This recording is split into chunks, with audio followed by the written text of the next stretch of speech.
Hey, Tammy. Hey Vince,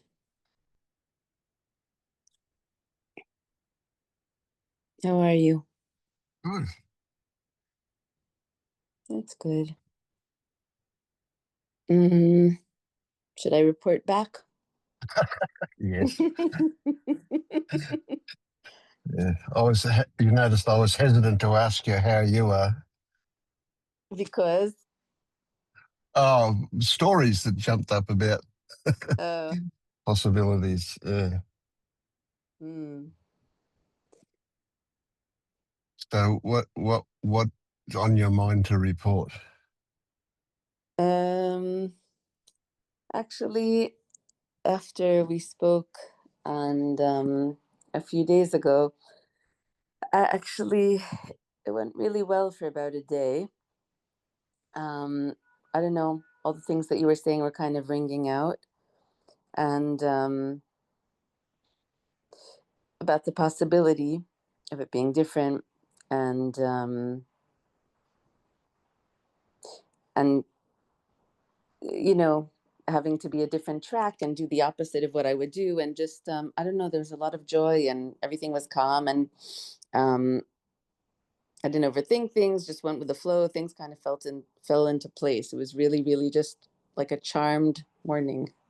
Oh, Um, good. uh, by evening, on the way home from work, I got on a very crowded bus with tons of people and pushing into me, and no air, like this.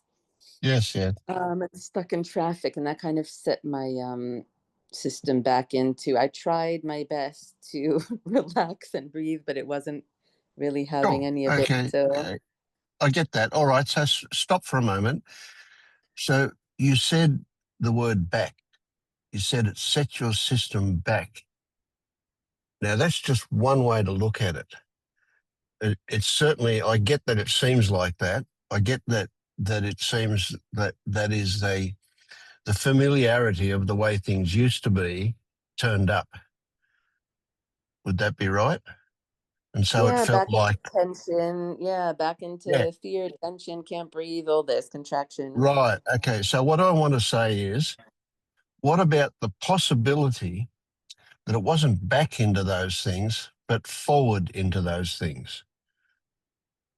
What does that do to your mind when you think about that possibility? Not understanding it, not trying to work it out.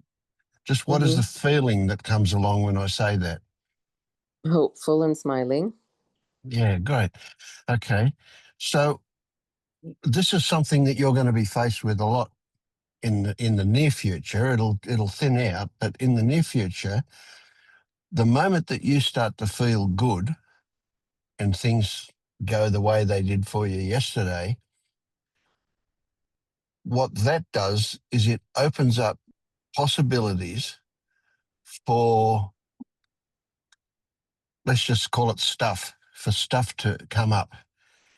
Right now, forget about the fact that it used to be there and it feels the same as what it used to feel like. The situation is different. You have changed.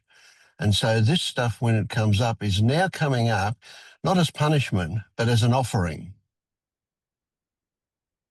Now, that's a trick, isn't it? Because it's not pleasant. I get that.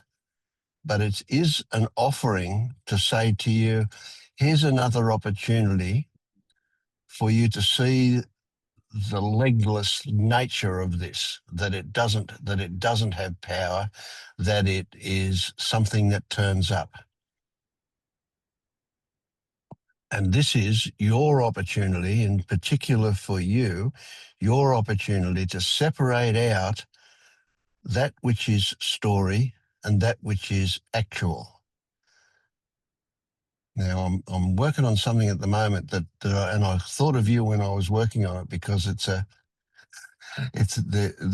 homework, and the problem there's two problems with it. One of them is that it's a map that's very, very uh, seductive in the vitality of the map is such that it can be easily mistaken for reality. when in fact it's not. It is just a map. Right? And so what I'm working on, and it's a little bit premature to, I've still got to work on it a bit more before I give it, but I'll put it out as a story.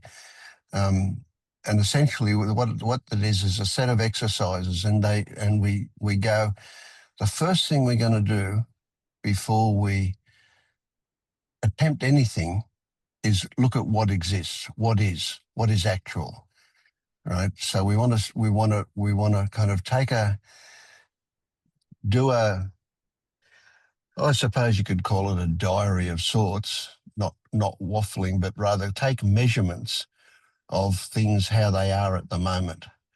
And then once we've got that, then we'll start looking at bringing about some change. And that change is going to be, notice what comes up, notice the encapsulation of a story around that, what comes up. Call that an image. I know now this is where I need to change it a bit. At the moment, it'll do for them. Just saying, we'll call that an image. What we'll do is we'll call that a production of the brain, right? Now, so it's an image, and there's this idea that what comes up means something, and well, it's all about the nature of the mind reporting, judging, having an opinion about, etc.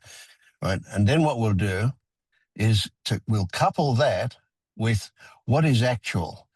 What does it feel like, my feet on the ground? What does it feel like in the muscles in the body? Can I notice my chest rising and falling as I breathe? You see how what this is what is actual? And you can see that Right. when you, So yeah, go on. when I'm on the bus and people are, bumping into me, and there's traffic and mountains, and it's moving and all of this, and my body's kind of in panicking and not breathing and contracting, and I'm trying to be like, what's actually, like, when I'm trying to tell myself all the things about, don't tell stories, it's safe to breathe this No, air no, even if no. there's 30 people, just relax. And I can't Yes, convince yes. myself that it's just a story and the body's contracting. I'm like, No, there, I we're not. failed We're again not. because Yeah, no, no. See, what you're talking about is a judgment about that. So you're saying, oh, it's only a story, therefore let's get away from it. No, that's not what we're trying to do.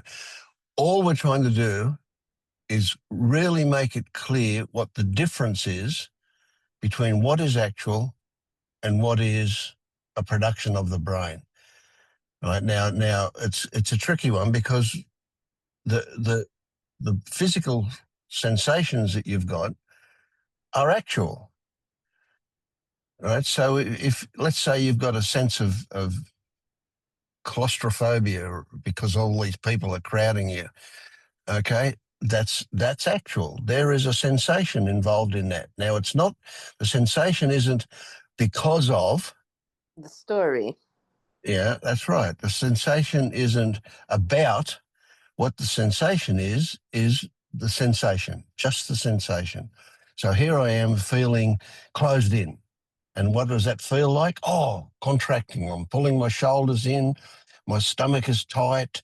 My legs are tense. My arms are tense. Might be I've got fists as well. All of this kind of stuff. So that is what is actual, even if it's the response to The the story. stories that turned up. But all we want to do at this stage is get it very clear that which is story, and it's not saying anything about the story, just what is story and what is actual. Hmm. See, And the I thing guess is, yeah, go on. that's where I go into, like, well, let's see, is it really dangerous to be among like 100 people Right. stuffed in a thing without breathing? Maybe it is Story, germs and maybe I shouldn't story, breathe. And story. Yes. Now, they I might be guess I'm true, those trying to see if stories. They this, might be right, right. I'm trying to see if it's true and if Yeah, therefore I should that's, contract or shouldn't. yeah, no, that's not our point at the moment. That's not what we're looking for. It's not a Okay. case of whether the story is true, not a case of how accurate it is. It's a case of that which is story is recognized to be story. That which is actual is recognized to be actual, and those two don't meet. There is no Mm-hmm. connection between those two. But regardless of that, let's not go that at the moment. We just want to Mm-hmm. recognize and have it clear in our mind. That's a story. That's actual. Right. So the reasons why you might be feeling what you're feeling are a story. They might be actual, they might be true, but they're a story. Mm-hmm. And then what you're feeling, that is what we're calling actual. The tension here, the stress there, the quivering here, the laboured breath, whatever happens, we can see not why, but what. Just what is it? That's So I don't actual, even that's story. Yeah. Go so on. I I don't even don't figure out, sorry, thanks. So I don't even need to figure out whether my body's reacting to a story or to actuality, like whether my right, right. response is good or not, or response to a story or to reality. I don't need to figure out whether it's good or bad or true or not. No, that's a big one for you, isn't it? That's a relief, I reckon. Yes, no, you don't. See, that's where you've been getting yourself into a real dither in the past, is trying to work out if what you're feeling is justified. Well, we're not Right. worried about that at this stage, because the reality is that you're feeling what you're feeling. Whether it's Hmm. justified or not justified, it's still the same thing, isn't it? It's still what you're feeling. I guess if what I'm feeling is a natural response of biology to a situation, then it's something that can't change. But if it's just a Righto. response to a story, maybe I can convince myself it's a story and then relax. But it hasn't, Right. neither has worked so far, but maybe in the So future. But do you recognise that that whole thing you just said is a story? I suppose. Ah, yeah. There's a bit of reluctance there, isn't there? Because you think that I'm talking about what it means, and I'm not. Hmm. Right? It is. If it's about something, it's a story. Now, maybe we shouldn't use the word story, because that kind of puts a value judgment on it, and I don't want to do that, because in Mm. the end we're going to realise that it's all story. Right? Just that we simply need to recognise appropriate stories when they happen. But that's in the future. Let's not worry about it at the moment. But at the moment, I suspect that a whole lot of your reactions, your physical reactions, are to stories that are, oh, how can I put it? Not necessary. That's not quite the way I mean it, but it's almost seems like it's optional. Right? That if you're having a reaction because of what your mind is doing, right, then that's something that can be changed. And especially if it's an unpleasant reaction, that's exactly what we want to happen, isn't it? We want that to change. Right. Except for me, it feels like my organism is extremely sensitive and it's going to respond to these smells and people knocking into it. In other words, it feels like it's an organism response, not necessarily just a thought Yes. response. Now, it may be the case. Now, I'm not saying it is or it isn't, and I'm not saying Mhm. that, like it, for the sake of this exercise, we want to separate out what the organism is responding, what the response in the organism is Mhm. to what goes on in the mind. Mhm. Once we get it really clear about what those two are, and then it gives us the option to change the way we react to things. But that's, again, don't worry about that. That's here we get sucked into this end result thing all the time. What we want to do is we want to give you a perfect mind that doesn't get your organism in a state. Well, that's don't worry about that at the moment. That'll happen or not. Mhm. At this stage, the very first thing is, the very big thing is, pick the difference between those two. And what you're going to find is, whoa, there is so much story going on there that it's amazing. But you don't realize that at the moment because you take a whole lot of those stories to be actual. It seems very reasonable for you to react the way you do, and the stories confirm the reasonableness of that. And then it becomes a different matter altogether. So Hmm. we're not saying what we want. We're not saying what we want to change. We're not saying what we don't want. We're all we're saying is let's look at what actually happens at the moment. And what actually happens is that circumstances will trigger a story in you, and then you'll respond to that story. But that's where I'm not sure if I'm responding to the story or if my body's responding to the situation. And that's where I Right. try to, yeah. Okay. So what I'm talking about here, though, and this is exactly the point. That's a perfect pivot point. It doesn't matter whether you're got a real whether the story you're telling is pointing to something real. So let's say the story says um, that it's your body that's causing that to happen, right? That's beside the point. The fact is, we just want you to recognize that there is a story there. We're not worried about how right or wrong it is. Just the fact that it's a story. And then there's just the fact that there are concrete, actual sensations happening. Now, Right. what And what you're going to see by doing this exercise is you're going to peek at this stuff from a different perspective. You're going to look through a different window into this house, if you like, or look through a different telescope at whatever. But that's again a side effect to simply recognizing when a story is active, and the counterpoint to that is what is actual. So let's say you get a story going about, I don't know, getting bitten by dogs, right? You can see that you saw a dog and the story stuff went crazy. And then out of that, you got all tense and stressed out and worried about getting bitten by a dog, right? So all we want to do is recognize that there was a story and there is this sensation. We're not worried about changing anything at this stage. We're simply wanting to establish a baseline of how much story goes on and how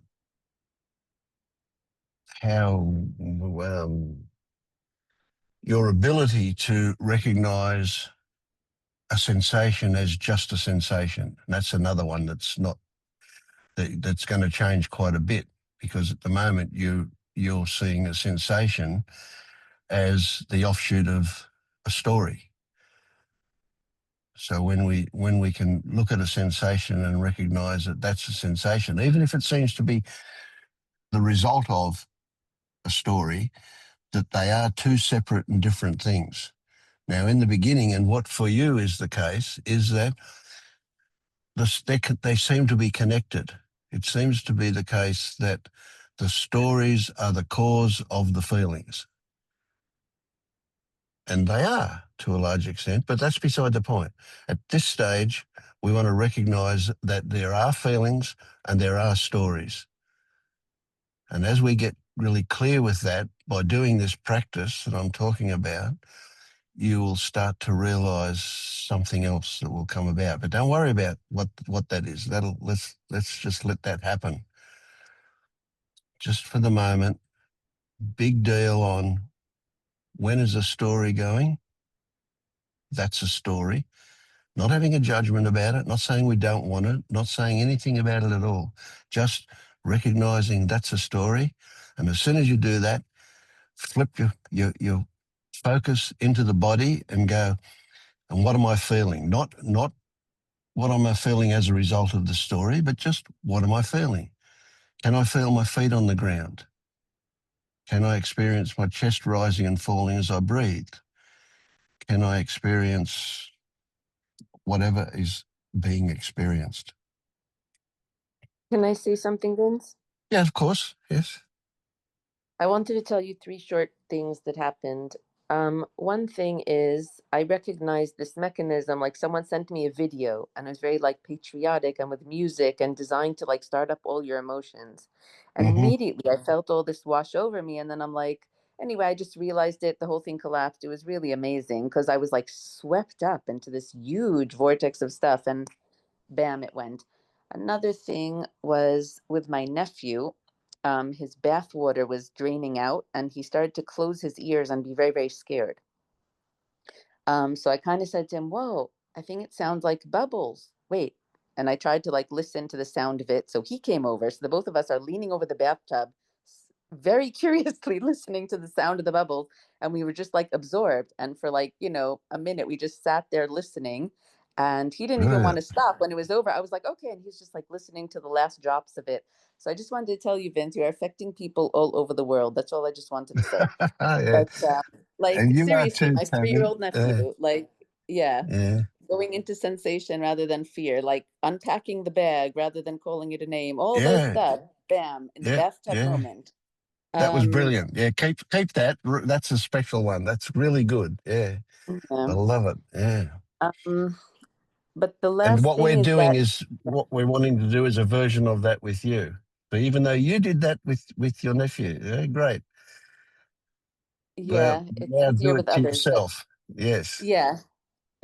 But I will say that for me, what you're describing, it's more like I don't feel like I see, I go outside immediately. I tense up from any noise, anything. It's before a story, and then my story is more about, ugh, there you go again. Why can't you be more enlightened? Why can't you be more calm? You know better by now. It's more stories about the tightening than about the world stuff. The world stuff, I sometimes have thoughts like, oh, this is annoying. Why do Yeah. they have to bump Okay. into me? Why is their dog off leash? It's more like annoyance or like Yes, I get that, it. I hear what but you're saying. Yeah. it's the body experience that is so strong, and then the mind is like, again, why can't I be over this?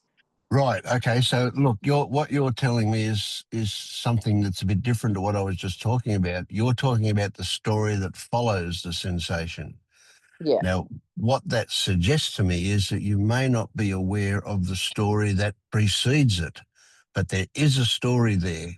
Now, we don't chase it. Don't we're not looking to do something with it as much, not directly. We'll move on it indirectly. And if you just do these exercises as I was talking about with you, um, you might find if you go, oh, there's no story, then just simply straight away move into what are the sensations. And the obvious sensation is the pressure under my feet. Where am I sitting or I'm standing? What does it feel like in the soles of my feet? Right? And then move up the body, just looking at sensations. That's all.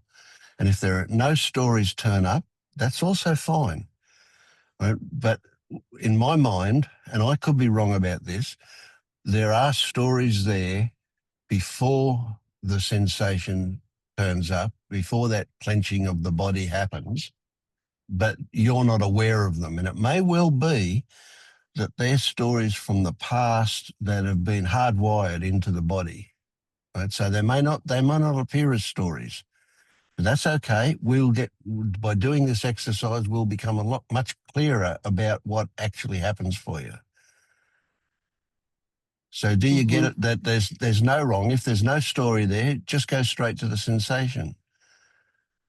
Look, Yeah, it's just like a sound, and in a second, my body's tense, and that's it, and I can't get out of it. That's what happens. Like, yes, but somewhere in the middle of that, without you realizing it, right, there'll be, and it may last half a second and it may just be like a flash of lightning, but that will contain a story about possibilities. So don't manufacture it and be relaxed about noticing it, but just see if it happens. And if it doesn't, that's fine. Tell me about it and we'll move on from there. But the I story sus is danger, protection. In other words, just danger, protect, be ready. yeah, You have to yeah. be ready, this kind of stuff. But Well, that could be enough. So maybe it's like you're seeing the cover of a book and the book's titled Danger. right? And you Mm-hmm. don't need to open it and read the details of the danger because you've done it so many times before, you know what's in it, right? Mm-hmm. So if that's the case, and it could be simply a one-word story, danger. Do you get the possibility of that? Yeah, danger, protection, responsibility, do it. Those are all the Yeah. Yep. feelings and words. Yeah. Yeah. So learning to separate, learning to recognize the two as distinctly different is where we're up to at the moment. But Then I go so, into a discourse of whether it's justified to be in danger and try, you know what I mean? Like, yeah, and when you yeah. do that, you shout out story, story, Okay. and let it happen. Don't try to stop it from happening. If it happens and you're aware that it's happening, you're not lost in it. You're aware of it. Things will change. That I can't overemphasize the power of seeing, power of being aware. It's incredible because a lot of the things that we take to be real only have that feeling of reality because we don't look at it closely. We don't look at the details. We have Mm-hmm. to keep it at a distance. And all fear is like that. The moment we actually analyze the fear, it changes into something else. But while it's there and we don't look at it closely, it can be a big bad wolf. Mm. So what should I do differently the next time I'm stuck, which it happens? In other words, this best example is something that happens to me often. So, what could I do differently when I see that I'm on it? I'm being jostled, I'm stuck, the body is in full on like panic protection mode, and nothing I'm telling to myself about this is a story, whatever is working.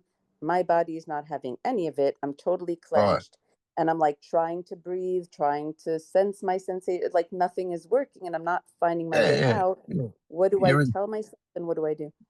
yeah, give up. You're in you're in control mode. You're trying to fix it.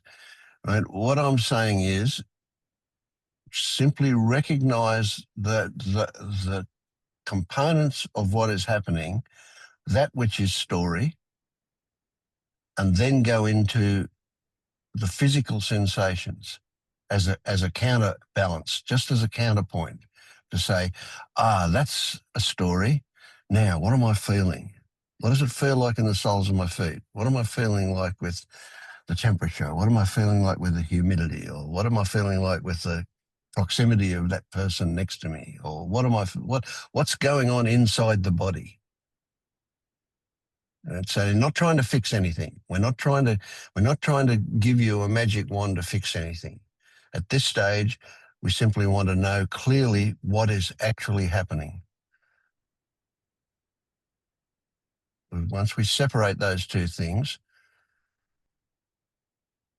we're on the way. Now you can see that your experience yesterday shows you a possibility, doesn't it? We don't know what happened or why.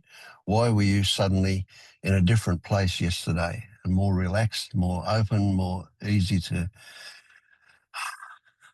just exist? Why? What happened? I'm not asking you for an answer for that. You probably don't know. Something happened. That's all we know. Or something was different. We don't even know that something happened. But what I we do feel as know if is as a result of the talking, but yeah. it showed you a possibility. Yes, it's easy to say, "Oh, yeah, that's because I heard such and such, and I'm relating to that." But you don't know that that's the case. That's just a story. Might be true. We don't know.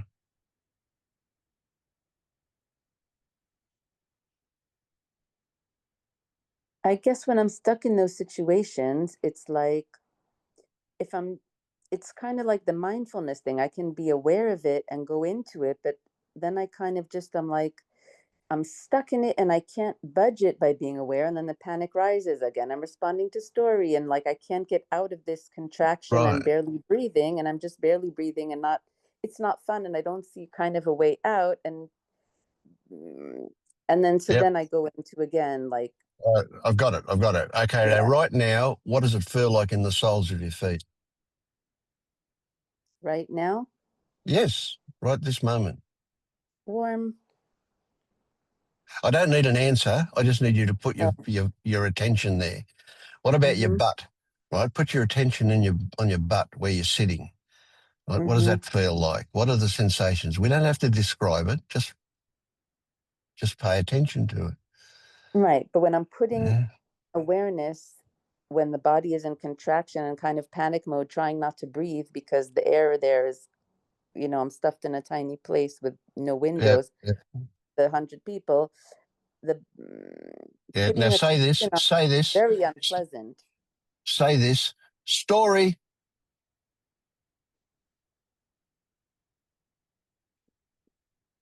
Say it. What you Story. were just, Which part is story? the whole thing you were just telling me was a story. From the moment when I asked you to focus on the sensations in your butt, and you did that, and then off you went into story. Did you see that you went away from what your body was experiencing into your head?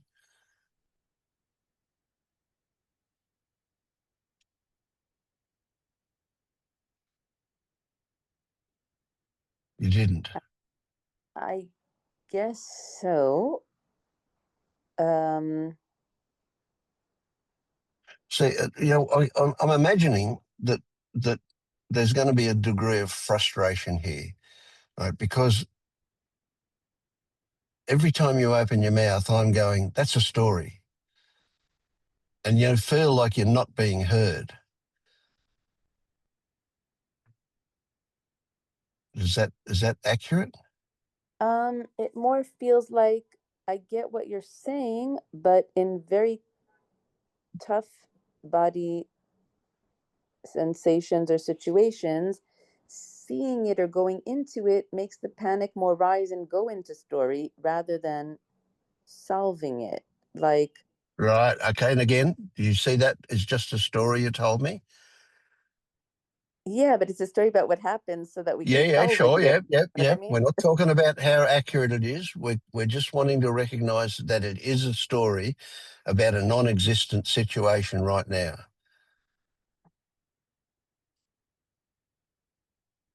Okay. Yeah. Now, what you keep saying is it didn't solve it.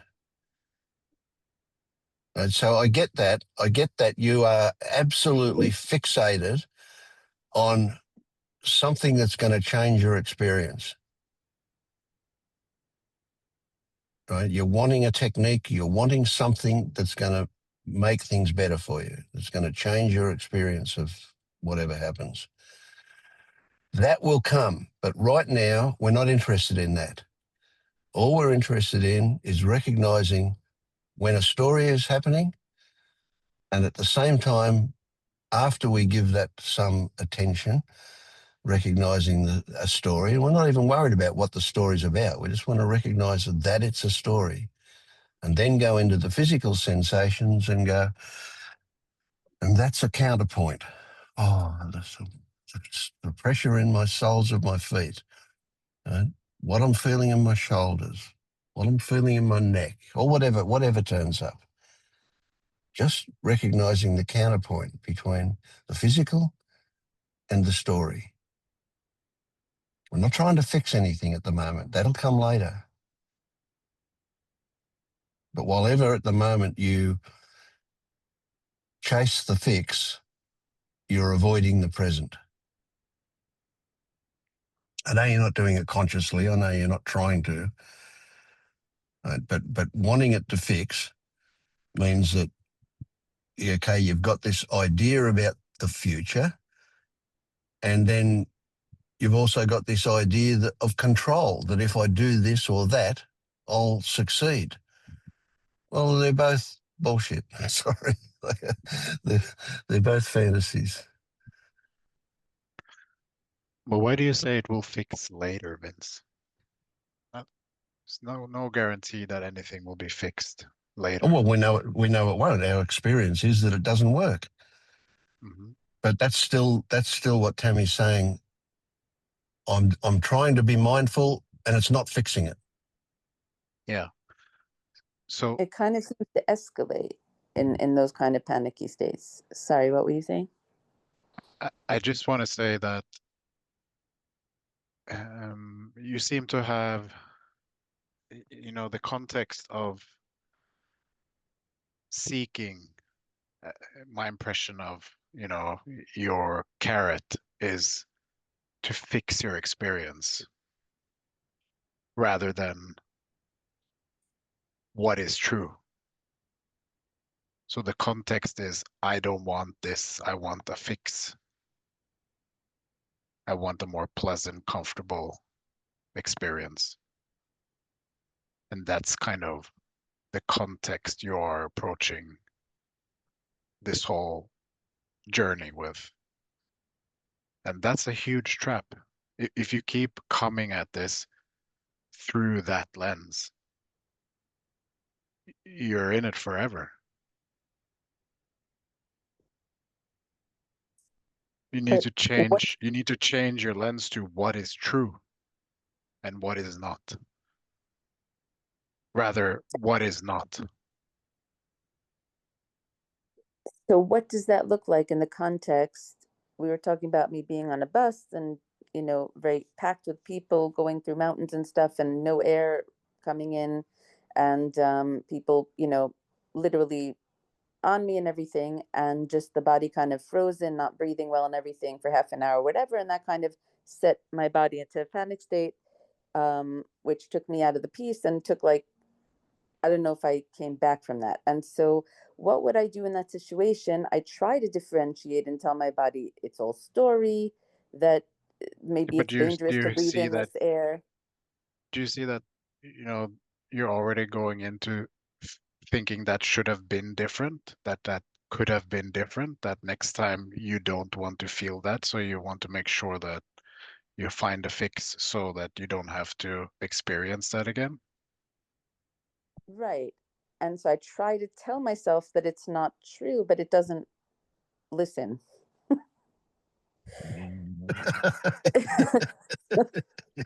Yeah, I had a mind like that. It would never do what I told it. uh, Yeah. so what do I do in situations like that where the body is panicking from every I go outside, bam, there's a jingle of keys, whatever it is, sound, the body's in contraction, high alert mode. What do I can and I for years I can be mindful of that, but it needs to change at some point. Like something's got to give. In other words, just being mindful isn't doing it. And saying to myself it's a story isn't doing it. Yeah, but what if it, what is, what is it supposed to do? To relax and be okay with life as it is. Okay, so if it's not relaxed and being with life as it is, and you have that as a sort of anchor that it has to be like that, then what's going to happen? If what is what you don't want, or you have some kind of stance on how you want it to be, and if it's not like that,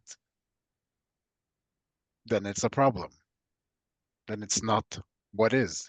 It's you're in conflict with reality. Right. I would like my reality to be like you guys' reality. So I'm trying to tell myself it's a story, it's a story, it's not listening. And so now I'm back here. Yeah, but the difference is that, first of all, you don't know how our reality is. So, but I would tell you that there are all sorts of different, I could say, uncomfortable experiences in my reality, but there's also a full acceptance of what is. So if it is uncomfortableness here, I don't pile on with it shouldn't be like that. It's just, okay, that's what it is. Hmm. So what is applies also to my reaction to what is and not just what is. Yes.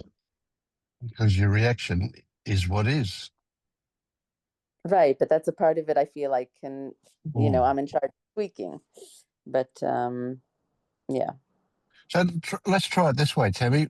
Let's do a switch around. You tell me or tell us, what is it that you've heard us say to you so far this afternoon?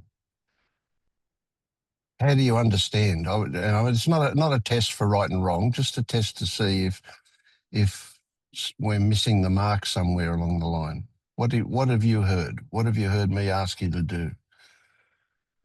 Well, at the beginning, I thought that you were talking about, like, when I'm sitting there in a panic on the bus, to be able to differentiate what's a story and what's not. And then I go into, but is germs dangerous or is not? Should I be contrite? Like, my mind goes into trying to understand which is the reality. And if I understand what's reality and what's story, then my body will finally react,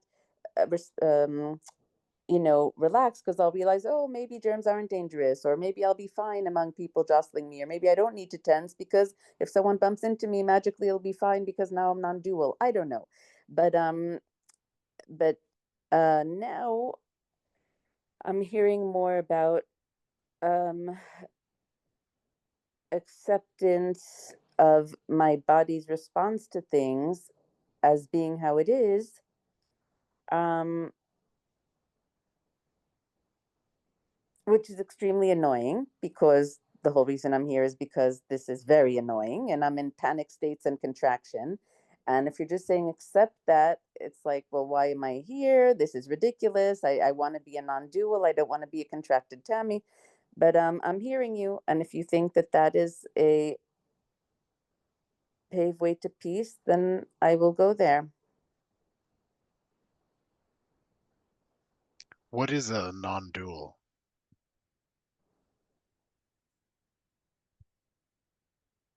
Um, that something's got to give, something relax. And I was assuming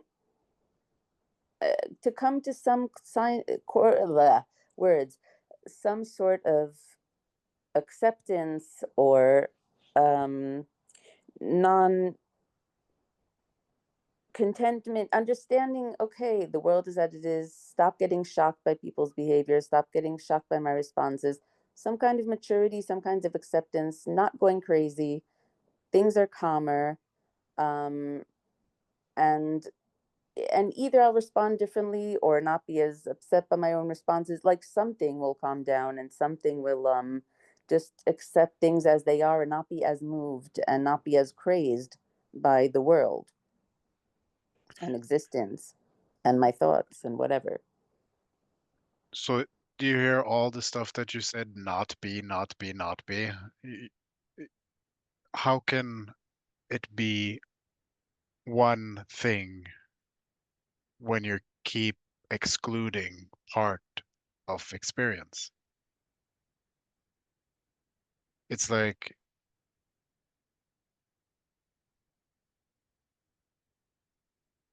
Hmm. you're creating separation by saying, I don't want this. Yeah.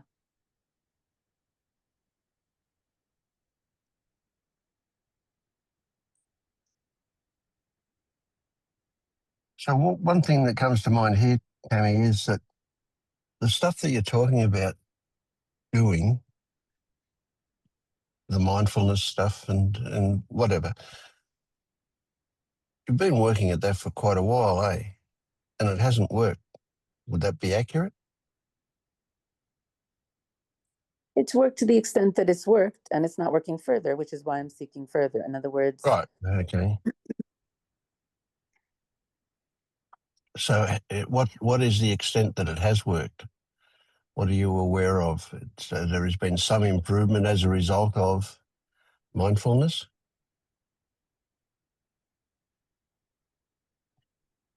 I think so. There's some more awareness of things, there's some less craziness.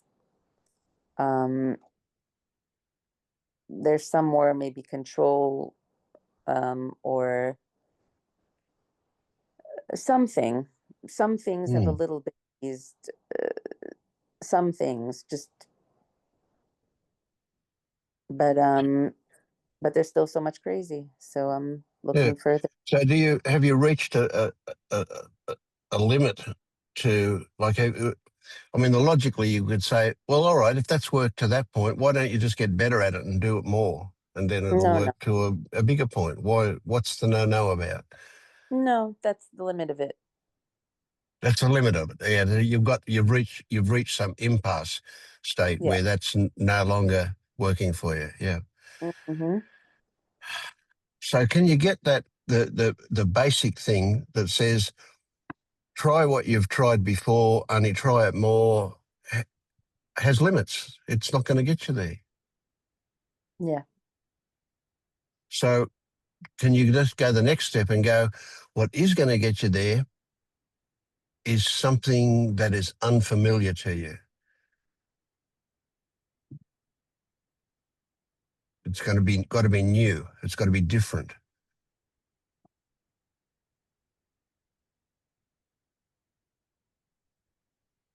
Okay, so what do I do when I'm in those contraction and panic states? Just go into the sensation, or what's new and different?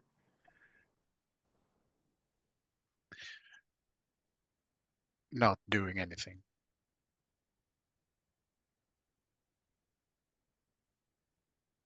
Which is That's it. different to doing nothing.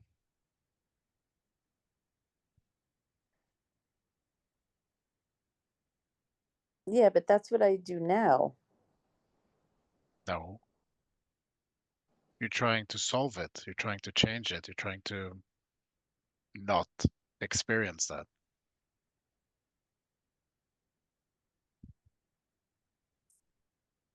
So is it okay if I distract or put on music, or should I go into sensation? Like, what is my best path? Certainly not distraction, but not the, but again, see how much control have you got over this? You know, you if you're on the bus and you're caught in that situation, it's a bit hard to distract from it, isn't it? Mm-hmm. Yeah. Do you get this one? What about this one? You're feeling something. You're on the bus. You're caught up in this situation, and you're feeling something. And when you say, "I don't want to be feeling this," are you saying, "I didn't want to feel this before it happened"? Are you saying, "I don't want to feel this in the future"? Or are you saying, "I shouldn't be feeling this right now"? Yeah. Because you certainly can't say, I'm not feeling what I am feeling. It is there, isn't it? It's done. So I the shouldn't. idea I of, wish I was. Yeah. yeah, so you might as well go outside and shout at the sky and say, "Don't be daylight." Right? It's exactly the same. It's exactly as futile as that to say, "I don't want to be feeling what I am feeling," because you are feeling. So what you do is you create this weird idea about some future event, even if that future's only a second from now, and you go, "Oh, well, suddenly I can slip out of this and be not feeling what I am feeling." But the reality is that you are feeling it. So what I'm trying to do here is introduce what Marius was saying about the doing nothing. Doing nothing is a little bit not quite clean, is it? But what it means is, let's not try and escape it. Let's not try and divert from it. Let's not try and distract away from it. Let's look at what it actually is.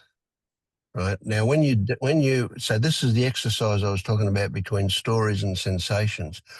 When you look at the story component and you can slap a label on that story and then shift your attention to what you're feeling, then what you're feeling is going to be different to when you're looking at it through the lens of the story. So do Okay, you I get get that? it. I get That's it. I get it. I get it. Yeah, I've been afraid to do it in those states because panic feels too scary. I'm not breathing well, and so I feel no, here I can't go into it. I have to solve it because I'm not breathing, and so yeah, it feels yeah. scary to go into feeling not breathing. But I think I've just been scared. Okay, I get it. Okay, yeah. Okay, that's helpful. Yeah, will do. Well, what we need Or to see not. now is what does experience reveal for us? and not be afraid to go into even the panic states and just be with what they are. Story. Yep. You don't control. If you're going to be afraid, you're going to be afraid. If you're not afraid, you're not afraid. You know, you don't control that. You can tell yourself, don't be afraid, but that doesn't change anything, does it? Well, it does change something, but not not what we want. So if So you're you're telling saying, yourself, no, don't be afraid, I want to hear you go, story, mm-hmm, and then go immediately, go from that to what are the soles of my feet experiencing, or whatever else comes up in the body. But see, that's a good one, because you can never be without that sensation in the soles of your feet, whether you're sitting or standing. As soon as you bring your attention to the soles of your feet, there's something to feel. So it's a great one. mm-hmm, And of course, if you then go, oh, well, I'm feeling what I'm feeling because da da da da da da, story. So we're just looking for a report on what is actual. Oh, there's this sensation in the soles of my feet. Not whether that's good or bad, why or why not, whatever. None of that. Just it feels like this. You know, you can't describe what it is. It's already too complex. We can call it pressure, but that doesn't really convey what it feels like, does it? There it is, just this sensation in the soles of your feet. yeah, I think it's more about the panic states with the breathing that is very scary for me to stay there, but I should try even Mm. if it's half an hour of that or whatever. Yep. And if you can't stay there, that's fine too. You know, that's also part of it. Okay. So if that happens next time we talk, well, we'll handle that. Yeah. But Yeah. now what about a celebration for your experience yesterday? That was pretty amazing, wasn't it? That you had a whole day where you were feeling okay. Oh, Yeah. do you deserve that? I think, is that Mm. Hmm.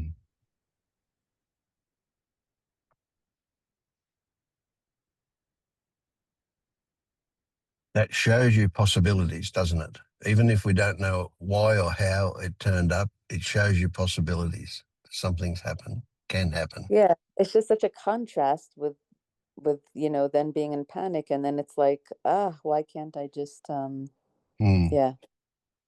But all right.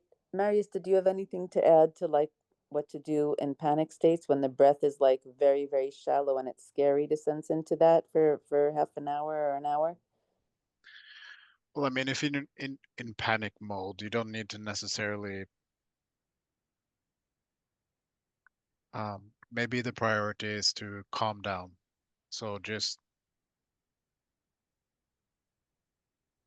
focus on breathing normally until you're calm, and then you can see what's actual after that.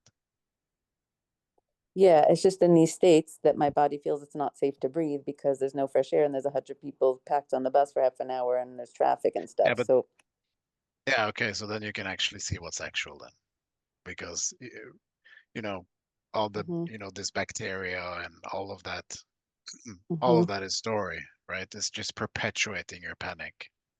hmm right. And then I go into, well, is the bacteria real? Is it not? Should I be afraid? Like, so one or the other, either go into sensation or try to calm down.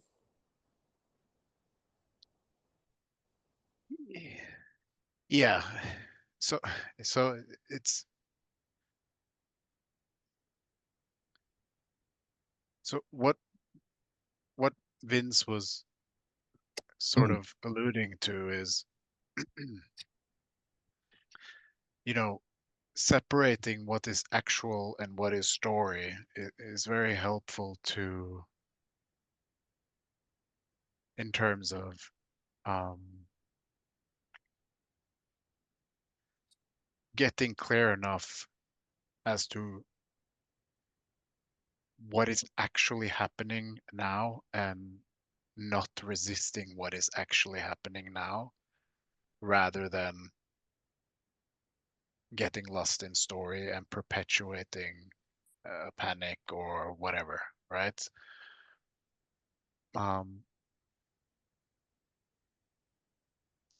But when you're in, if it's like a real panic attack, it's not always easy to do that. So my first thought was, It may not make necessarily be sure you're that. breathing. It's just stuck in contraction and the body's not wanting to breathe a lot. And that happens to me a lot, where the body will go into very shallow breathing because it feels it's not safe to breathe in either chemicals in the air or that I'm Okay. stuck in a closed place. So that just happens a lot. So I was just wondering like if there's any guidance on that, but Yeah, but then I agree with Vince. All of that bacteria or whatever you're afraid chemicals. to, chemicals or whatever, all of that is just story. But it's It's true just story, no? um It might or might not maybe, be. maybe. Exactly. And it doesn't really change anything either, because you're still breathing it in, even though you're just taking small half breaths. It's not like it's And it's not the you bacteria avoiding that's it. telling you, the bacteria isn't causing you to breathe shallowly. Right. It's the story component on that that's doing that. Unless it's my body's reaction to the smells. And that's where I'm also Ah, not clear. Because I'm okay, very, very yes. sensitive, and maybe like I'm a dog or something that would like not like it or something. You know what I mean? Like maybe it's my Yeah, yeah, body. I get that. Yeah, yeah. That Okay, is you're not also going to know story. then. No, but that is like, it might be unconscious, but that is still a story.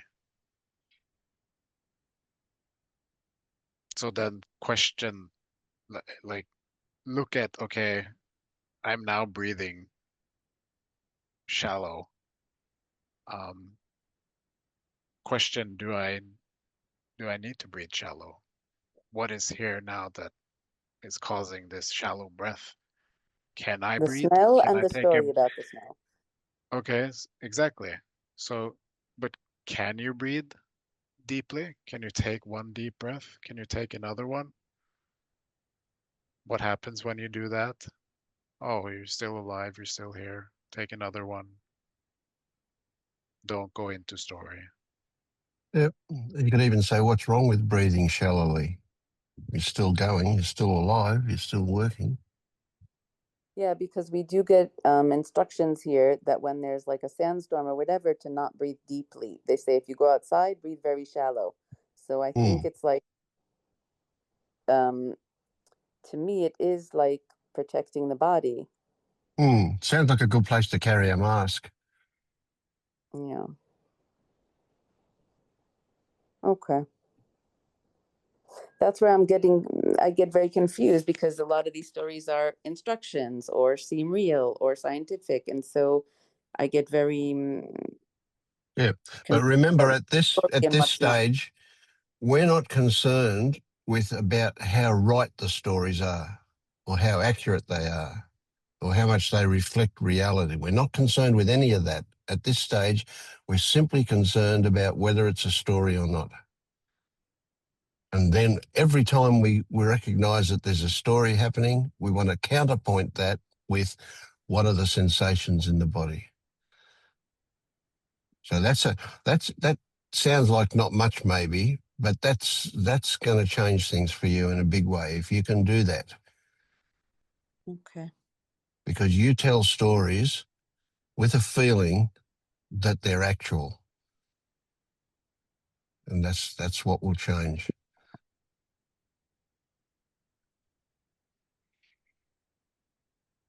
But don't worry about that. Don't worry about any of that. Just do the exercise for the moment and let's see what happens. And And continue I to don't celebrate that. and I don't have to figure out if the story is true or not. Absolutely not. No, don't even. That's another story. Don't even bother to go there. That's just adding a story to the story, that it's a true story or not. Yeah. Tammy, do you understand that no belief is true?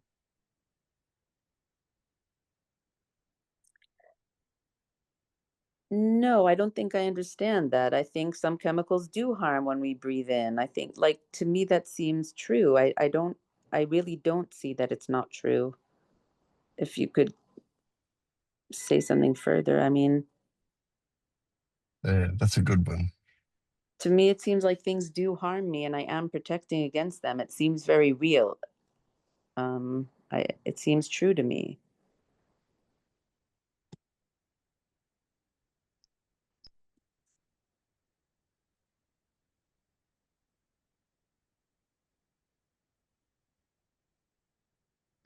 So what I mean when I say that is, um, I'm not I'm not pointing to mm,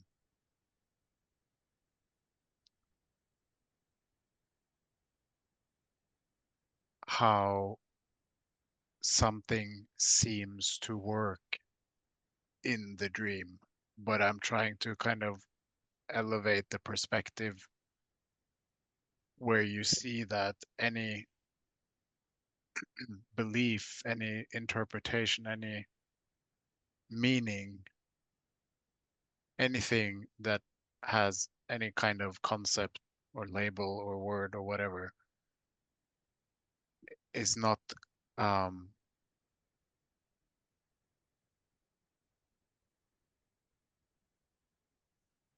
what is. It's not 100% accurate, right? So the value in understanding that even though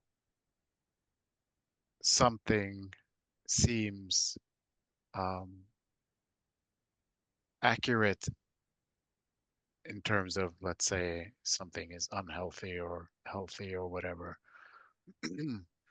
um, the beliefs around that, the beliefs on top of that, the stories on top of that, um,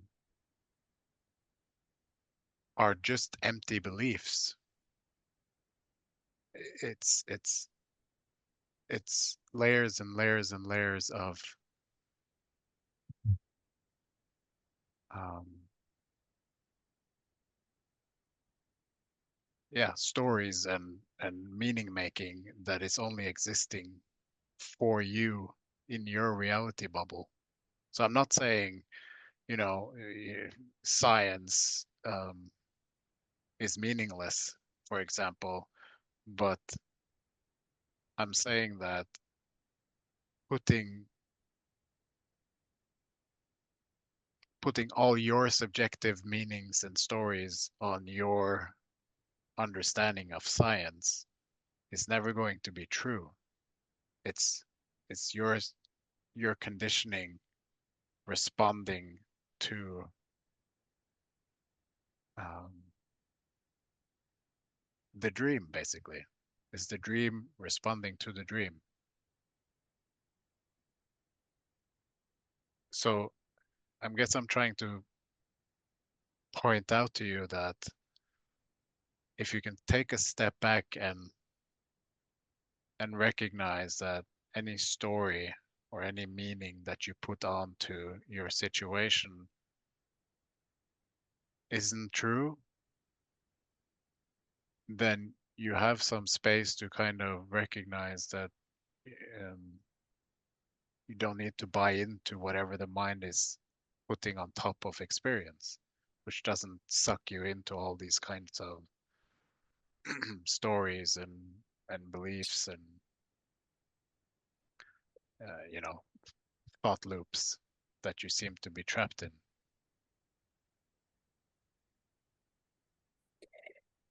I guess I don't understand which part you're talking about. So All you're of it. saying science can be true, but then the thoughts aren't true. So I'm not sure what you're separating here. No, I'm not saying I'm not saying that science is true. I'm saying that uh,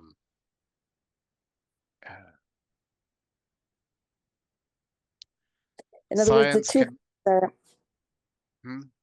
the two things are being in a crowded space or in a chemical space and the body not wanting to breathe deeply, and the other thing is hearing any noises and immediately the body's contracting in fear. Those are the states I'm talking about. How do I deal with it, and what do you say? What am I differentiating here? My body reaction from my thought? Like, what are you trying to unravel or differentiate? I'm not quite clear on what Well, you're. I'm trying to point to you. There's there is the dream bubble that you're kind of, let's say, storyland. Let's say the interpretation of raw experience, what is actually happening. That is kind of the dream. And then there is um, just raw, direct experience through the senses, right? So that, let's say that's two layers of different experiences that you have access to at all times. And right now, you're living in the dream bubble, and I'm trying to point out that all the stories, all the beliefs, all the meaning that you're putting onto raw experience, that is the dream. And you keep putting your attention there and getting trapped in all those kinds of thought loops, um, instead of looking at what is actually happening right here, right now, through my senses. So this is going back to what Vince was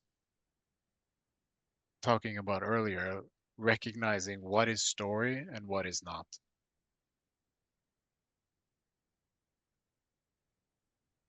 I just want you to begin putting your attention outside of the story,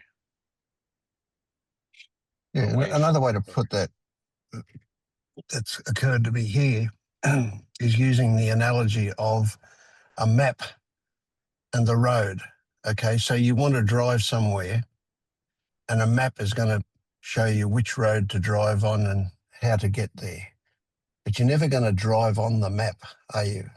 You're going to look at the map and then you're going to drive on the road.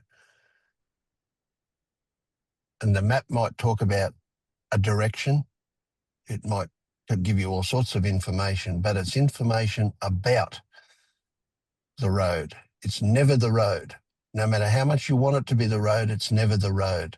And even if the map's got written on it, danger, danger, danger, it's just a word on the map.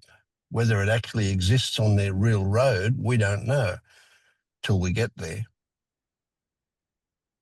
So instead of saying story, let's use the word map. Map is always about the road. It's never the road. Story is always about something. It's never the something.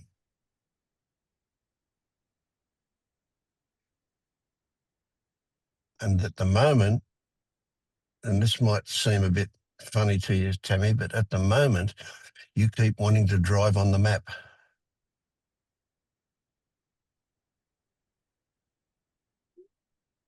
That's probably more confusing than not. Okay, forget that.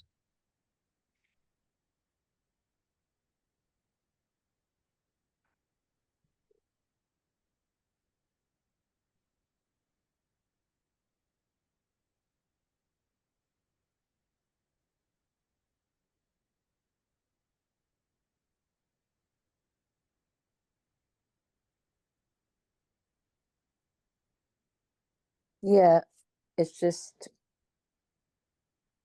yeah, when the road is really bumpy, I guess I go more to the map. Um, Mm. Yeah, so especially when your experience is saying, this is not pleasant. Then of yeah, course you're going to be looking at the map, looking for a better road to drive on. Even saying this is not pleasant is already on the map. Yes, That's kind of what I'm trying to point to, is even the interpretation, even the judgment of what is happening, you're already driving on the map? What is here before the words? Panic, Then not breathing, contraction. be with that, because it's not going to Go away by going thinking about into it. story is not going to do anything about that. Right, Perhaps it will further perpetuate the panic. right, right. Okay, It's a going con off to it, or it's a constant avoidance of what is happening that keeps this movement of the self alive. mm-hmm, mm-hmm, mm-hmm, mm-hmm. The self are all the words, all the judgments, all the, you know, that whole layer of dream of words and concepts. All of that is the self. What is not the self? Stay there. So what I'm hearing is panic attacks might be caused by stories, but we're not going to solve it by going into more stories. I still have to go into the sensation and see what it is like that. I can't get away from that. Even though it might not be true and it might be ridiculous, I still can't avoid it by stories and have to go into that and then report back. That's what I'm hearing. I'm off to explore panic attacks. That's what I'm hearing. Yep. The only thing that I would like to modify in that's good. That's nice and clear, Tammy. And that is, Mm-hmm. don't think that going into what you're experiencing is going to fix it. Mm. It might, but we don't want a story about that. We Okay. just want to see the difference. Yeah. Don't feel like a failure when it doesn't resolve and it still stays a panic attack. Absolutely. Yeah. Okay. Yeah. All right. Perfect. Thank you so much, guys. I appreciate it truly. Thank you, Tammy. Thank you.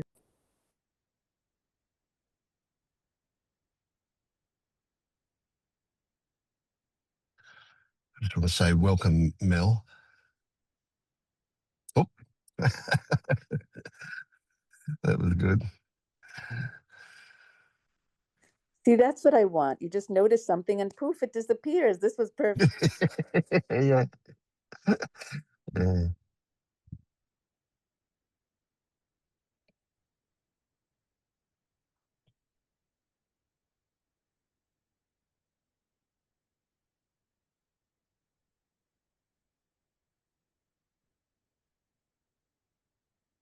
Jack. How you doing, Vince? Hi, Marius. Hi, Good. Tim. Hi, Tammy. Is there anybody else here? No, I think that's it.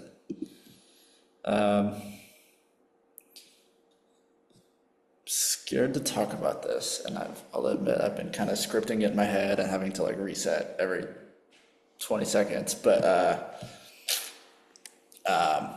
this is kind of a question for Marius, actually, or maybe not a question. I don't know. So Marius, I read some of your Substack. Maybe I shouldn't. Maybe I should. I don't know. But it scares me a lot. Like I have like a very visceral body reaction to it every single time, to the point where even like seeing your face in the Zoom call, I think I've started to associate like being scared of Marius. And I know I think I'm aware that that's all selfing, but so far that's very much my reality, is like a lot of fear. It's your material is very raw, and I don't know what to. I don't really have a question necessarily. I'm just like, What does it threaten?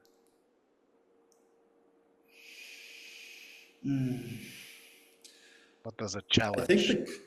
yeah, no, that's fair. I mean, nothing but stories, but they feel very dear to my heart.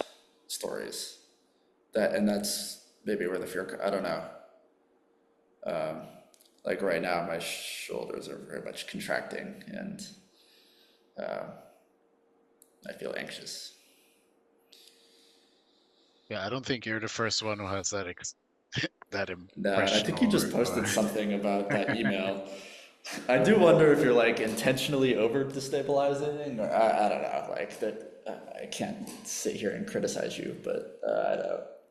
Oh, It I is, don't it think is you my do. experience. Fair enough. I want to change his label to Marius the Boogeyman. Yeah, yeah. No, but I like Marius, so it's like weird for me to get such a. So it is interesting. You know, I do recognize that my writing is different from most people's writing in the same space, and I think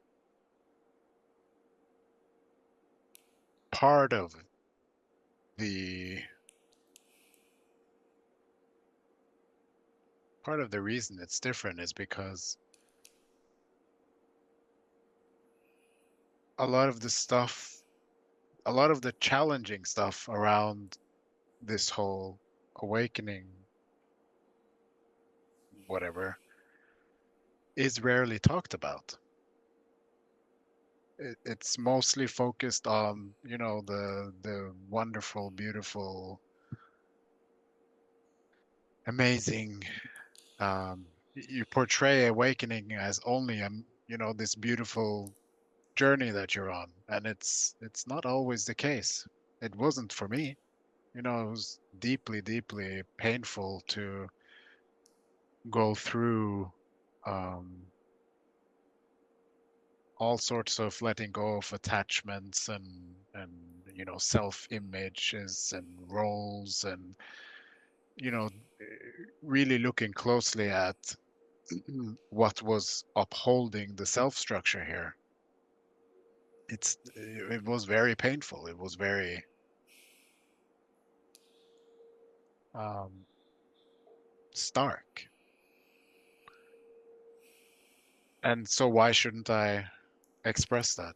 Why does everybody have to write about, you know, the eternal awareness or radiant consciousness or, you know, whatever. There's a thousand other substacks that writes about that, and I feel like that paints the whole thing in a untrue picture, or perhaps half true.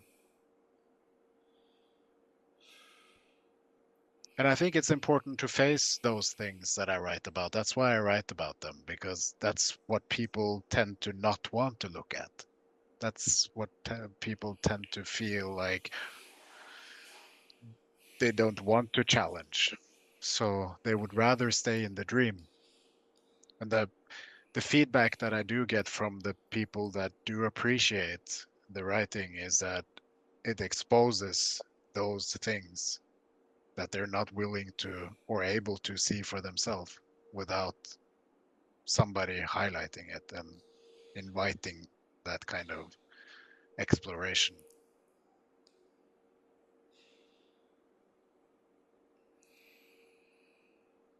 So again, I would ask, what beliefs are my writing challenging in you?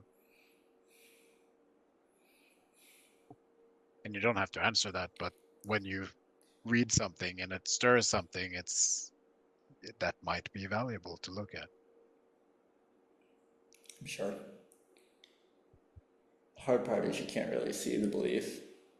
You can just see Mm. what body reaction or the stories that are told.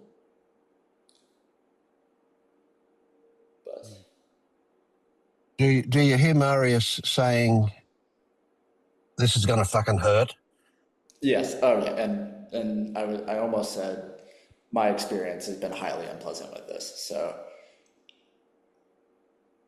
I think it's just the fear of what could be even more unpleasant in years to come or days to come. Who knows? That is like it's like the boogeyman that Marius has become. The fear.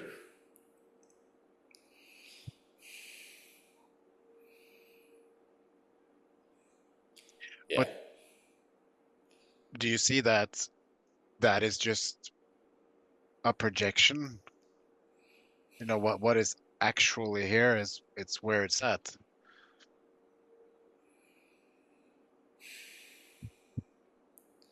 But it seems like you're reading something and you're creating this scary scenario of all these crazy stuff happening in the future, which isn't real now.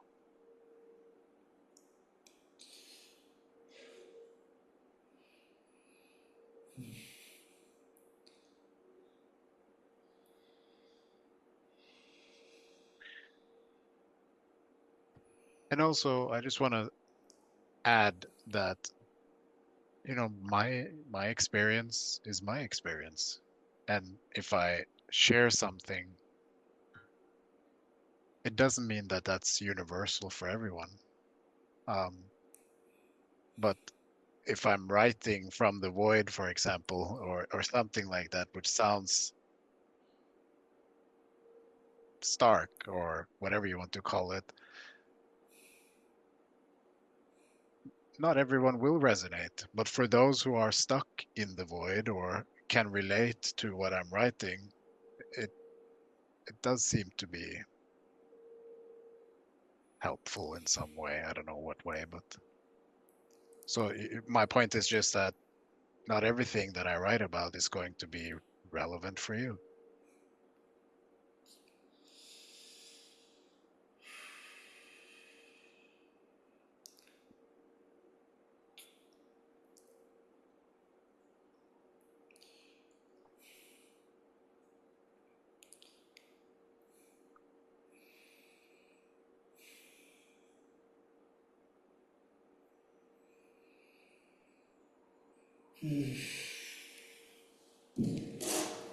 Well, thank you. I just think I need to sit for a second, but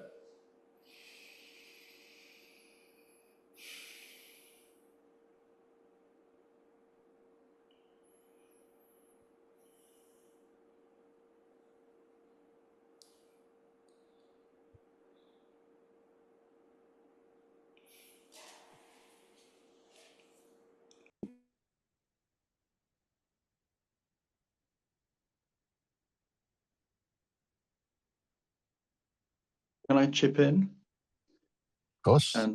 and tell my Marius story? of course. So when I first, actually, when I first heard Mario and then saw him, I thought I felt sensations. I can't know they're the same as Jack's, but I felt I'm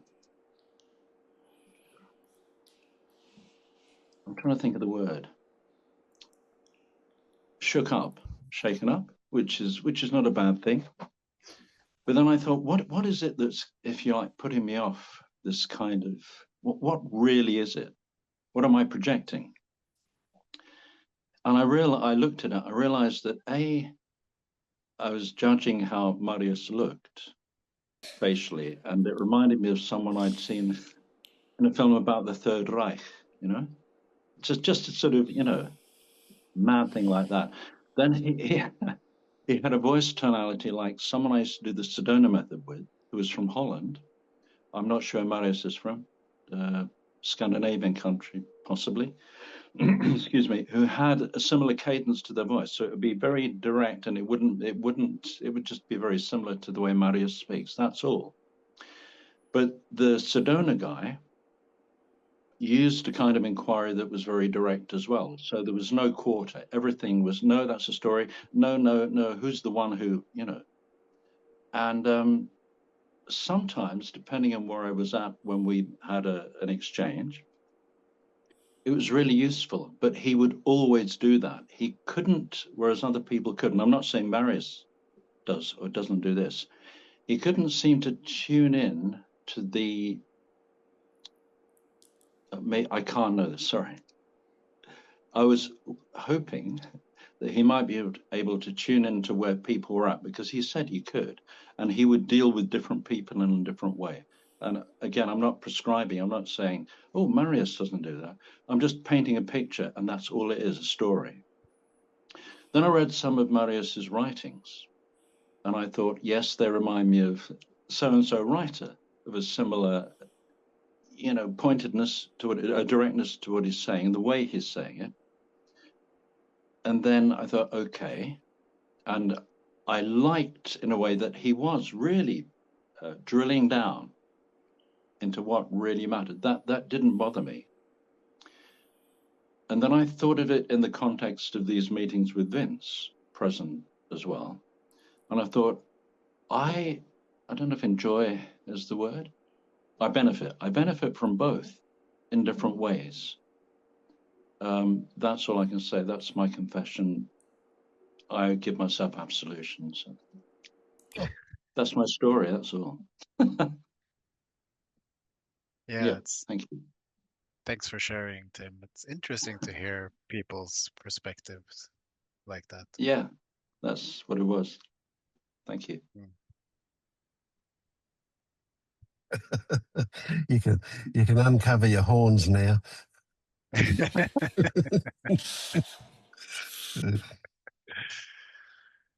Yeah, I guess just, it's a product of this journey.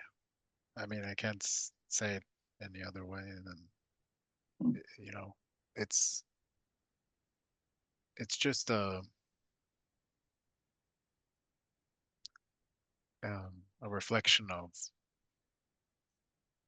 what's going on in here, or what went Sure. on in here. Yeah.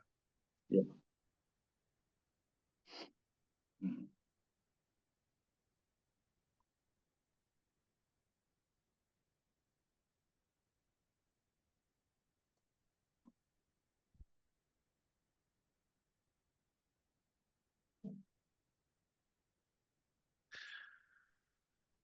But and I heard this many times before from other people. I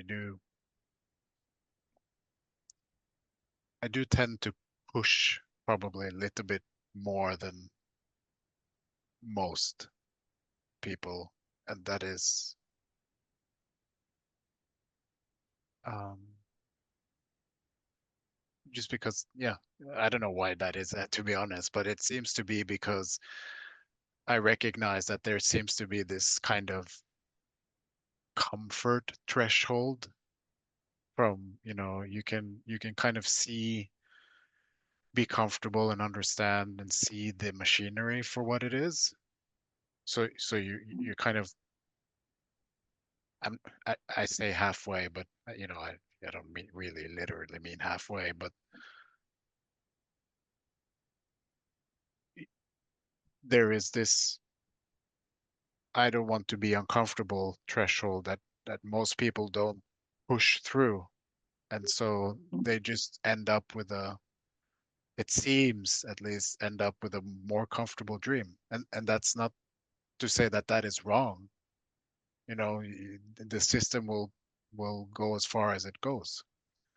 Yeah. Um, Yeah. yeah. I have to say that some of the most, I guess, powerful experiences I've had encountering, well, one was a teacher who happened to be Australian, and we were on a very small retreat, and a lot of stuff was confronted. And you know what it can be like in a small group. There's just that kind of, I don't know. This too is a story. It needn't be a group. There appears to be a heightened, whatever, intensity. Yeah, I think. And he would just say, he turned to me and said, face it, Tim, your marriage is fucked. Mhm. I said, what? Yeah, your marriage is fucked. Because we'd done previous sessions and stuff. And I just burst out crying. And I had to look at really look at what was going on in my marriage. That's all it took. Right moment, right time. Yes. And the other, I mean, I've got a couple of, so I won't bore you with the stories. But with, I can't know your experience. And there's the guy who developed the Sedona method, Lester Levinson, was apparently awake, and whatever that means. And he would have groups, and he'd constantly say, "I don't know why you lot are not getting it. You know, why aren't you getting it?" And it was because they couldn't. They clearly weren't there. And I you know, it's tricky. You get it, whatever it is. I don't know what he's expecting, like them to suddenly have a sort of Eckhart Tolle thing where bang, I don't know. So you get whatever you get when you get it, whatever that it is, or not, you know? Yeah, Yeah, yeah. yeah. Yeah, this whole, speaking thing or guiding or, whatever label you want to put on what we're doing here. It's, I find it, I can't really um, understand how someone can have any opinion about where you are. I have no idea where you Mm, are, so I can only speak from what's true here. If I'm starting to imagine where you are and trying to kind of adjust truth to that, yeah. um, then it's just diluted with all sorts of crazy fantasy. And Yes. Yeah. yeah, I think there's a difference between, obviously there's a difference between that and excuse me, using what is called maybe skillful means, where allegedly, and I don't know, I know you wouldn't, I guess you wouldn't call yourself a teacher, I'm assuming you wouldn't, but let's say whatever the person calls themselves can somehow tune in, like, you know, the way that Nisargadatta would address different people in completely different ways. Some people say, go away, go and see so and so in the other village, or whatever. yeah, Or he'd say one thing to someone, their mind would be blown and they go home shifted. Or he would accommodate other people who would make up metaphors and stuff or not. And, you know, in that spontaneous way. But it was his style. It's just, he was, you know, and as Vince pointed out, he was chain smoking biddies and whatever. And he'd retained that. Otherwise, I guess he wouldn't exist, you know, in this realm, so called. Yeah, yeah, yeah, yeah. But I get what you're saying. You probably, I don't, I'm guessing, you find it impossible, or not that you don't want to, but you, to be true to yourself, you do what you do, and that's it. It's like, this is yeah, what you get, and some people will resonate, some won't, and that's cool. And I get that. Yeah, exactly. yeah, Yeah, yeah, yeah, yeah. Yeah, there's an interesting one on that. And that is that I recognise that, well, to go to an extreme, I want the whole world to wake up. Hmm. But I'm much more invested in the people that come to these groups, in them waking up. I want them to wake up. But then I kind of have to take one step in that direction to go realise, what the hell is this waking up thing? It's not, there's no, whatever. So I don't see waking up as any more valuable than just being a well-adjusted adult. That's fine Yeah. too. Yeah. I, I, I I was talking to a friend yesterday who's quotes into all this sort of thing, and you know, and we were discussing it, and he said, "Where are you at?" And I said, "What I really want, if you like, is equanimity. And I don't need, okay, whatever happens in the future, but I would settle." All these words are really useless, aren't they? For just this sense of equanimity, partly because I've been, quotes, a man of extremes in the past, you know, and that suffering led me to, I thought, if that's as good as it gets, you know, a sense of balance, um, no attachments, aversions, or very few, or if they arise, so what, float away or whatever, or allowed, that would be great. And it is more like that here, but I also used to have massive expectations of some linear, like an end goal, because I listened to too many people who I'd projected an image onto, who sit there serenely, like I've said many times, saying, yes, from here, all is well. And, you know, all you got to do is just keep coming back. Which Yeah, sounds like an yeah, yeah, AA slogan. Keep yeah. coming back, it gets better. Keep coming back. Well, they might have been saying that, but I thought there's something not rotten in the state of Denmark, but there's something not quite settling here.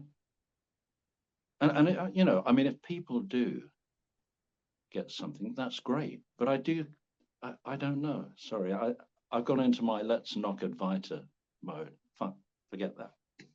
Scrub. But I don't know. It left me. No, okay. So it was my projection, imagining what they were like. That if only I could be like that too, everything would be hunky dory, which is complete fantasy nonsense. So I'm wary of that. I'm not defended against it. I'm just very aware of the bypassing that I'm now very clear that I was involved in for some time, thinking that you know, that sort of inquiry, and no, I can't find anything, and it's quiet. Was it? Because then it wasn't quiet. It wasn't quiet. Yeah. Anyway.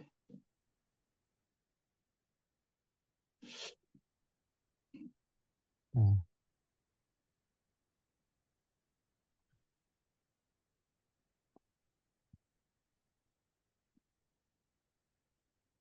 Oh, she's gone again.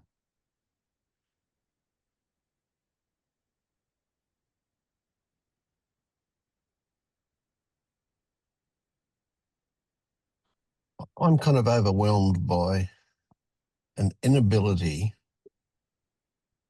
to give credibility to my memory of how things used to be for me. I just, you know, I have vague impressions. And I mean, I used to tell a story about the stuff that Marius is talking about, that I went through that stuff before I woke up. You know, I went through trying encounter groups and trying Gestalt therapy and trying a million different things to wake up as a seeker. And it was a kind of, there were certainly moments that I would call dark nights of the soul or whatever during that time, you know, great depressions and so on, frustration, all sorts of things. But, you know, I've only got such a vague memory of them now that I can't say, and I can't equate it to what Marius says he's gone through. I mean, I can only have an imagining of what he's gone through. And I almost feel guilty that life is so good here for me. I just, you know, maybe it's, maybe I'm living in fantasy land, but I've got a good fantasy.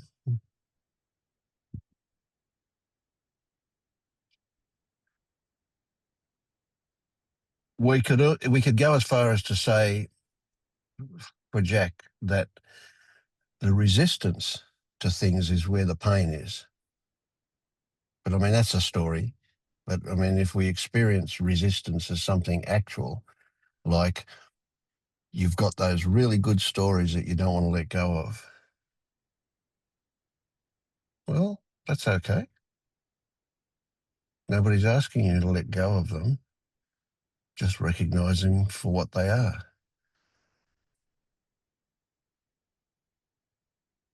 But you can get that there's somewhere in there's a feeling of holding on. And that's what I would call resistance. That's what I would call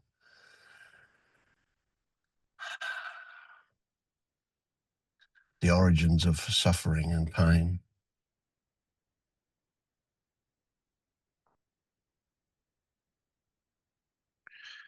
I think, you know, a good,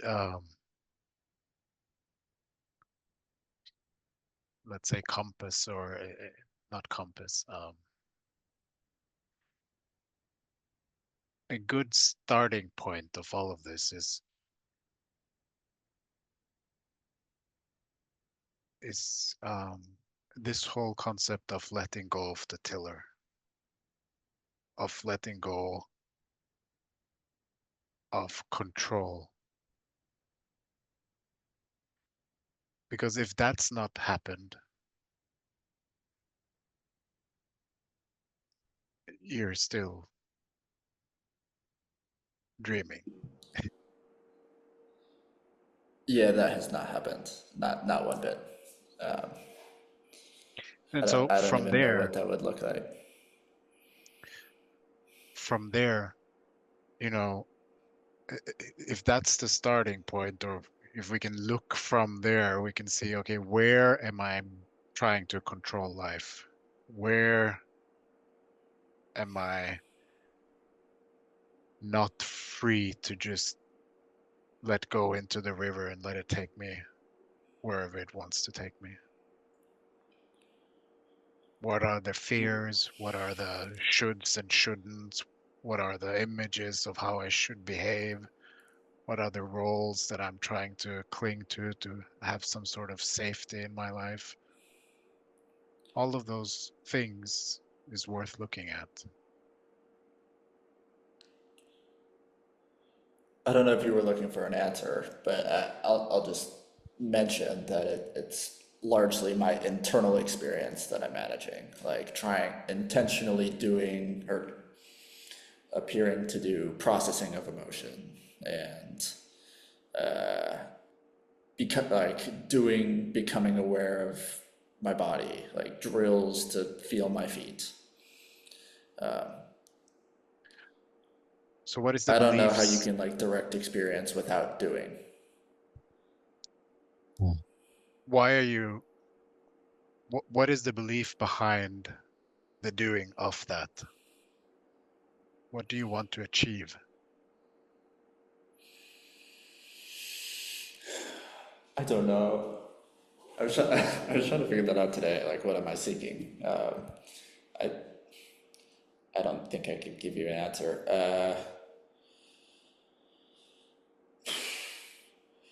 I have some inkling that direct experience is the way to something.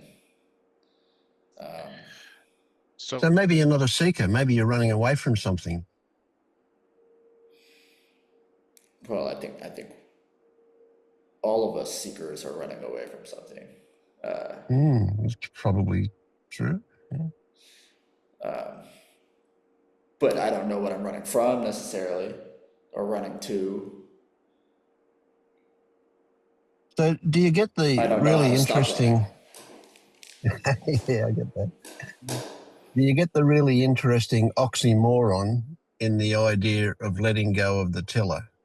Right? That here you go, you say, I've got this obsessive need to control. We'll call that letting go. We'll call that hand on the tiller. This net, right?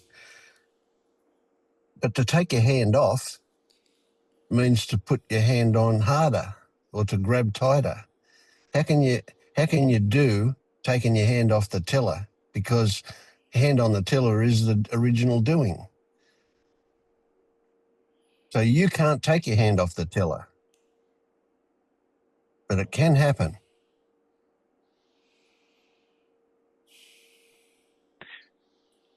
the value of exploring direct experience as an as a practice or an exercise, from my perspective, is to clearly see the difference between what's actual and what is dream, so that the dream isn't so sticky, so that you can see that, all of this story or interpretation or meaning making is a product or construct inside my mind. It's not actual. So I don't have to invest all my attention into the dream. But it's not like I think some I think a lot of people have this impression that I have to do direct experience as much as possible, so that becomes like a permanent state of no thoughts or something like that. I don't know. But then that becomes a doing. The goal is to kind of, when you see that the dream is just a dream, the illusoriness of it, it the system somehow loses interest at that level as it has been on your whole life, and so it doesn't take it as serious anymore. It's not a doing, it's just a transformation, a letting go of the seriousness of the dream by seeing it.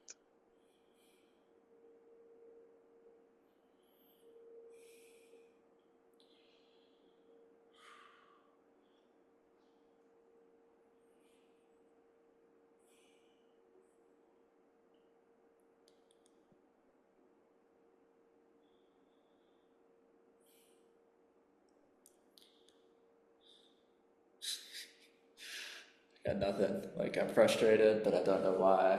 I don't know what to do, but I'm not sure that that's not wrong. Like, it's, I don't know. I don't get it, but that's probably okay.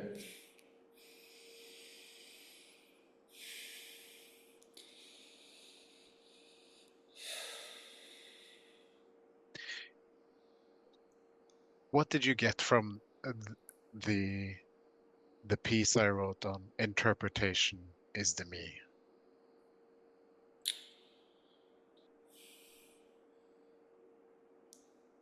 Or something like that. I can't remember the title.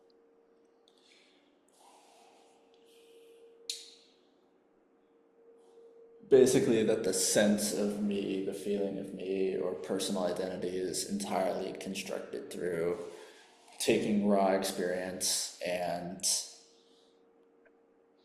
manipulating it in some way, often via language, like assigning a meaning to it, or believing a mental image instead of what's actually seen. Yeah, so the aim with that article was to kind of highlight that all interpretation, all meaning making on top of raw experience is the self, is the illusory self, is the lens you're seeing through and think you are. So by highlighting the illusoriness of it, hopefully what could happen was that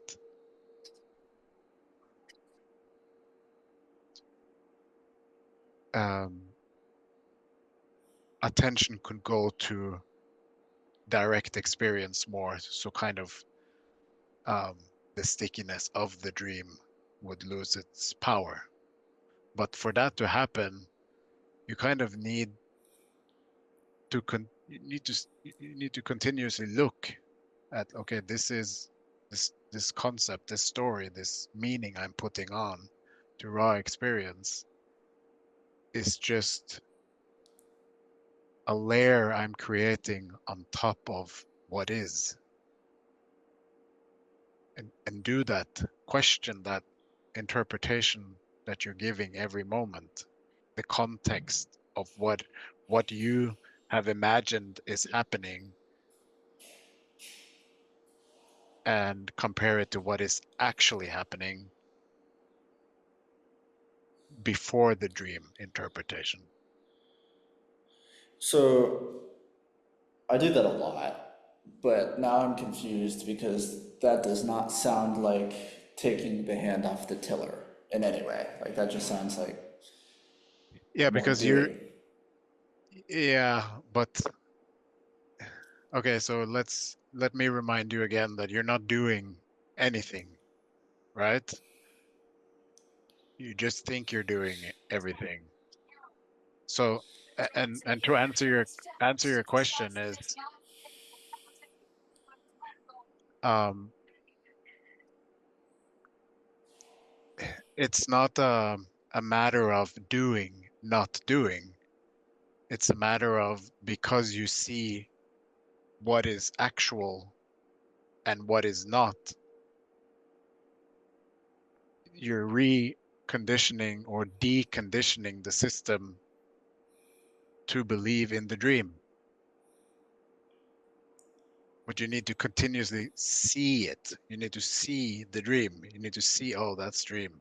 That's dream. This is not something I need to invest so much in as I have. You can still continue to play in the dream, but it's not, you know, it's not so serious as you take it to be.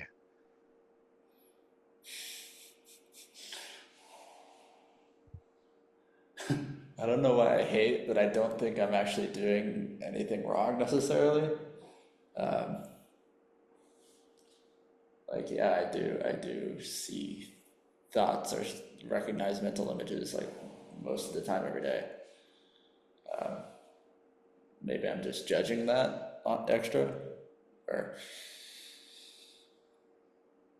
believing judgments maybe would be the closer.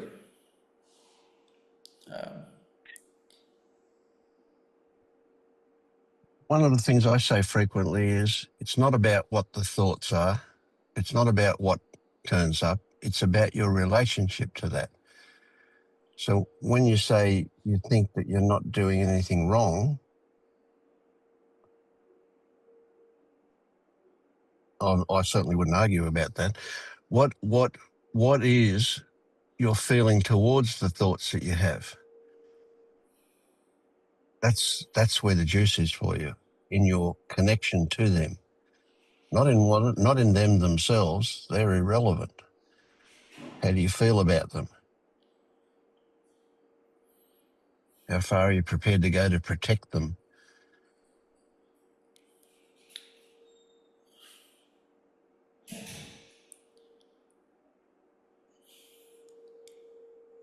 To me, that sounds like an exercise in interpretation. Like, oh, I have this thought. How do I feel about this thought?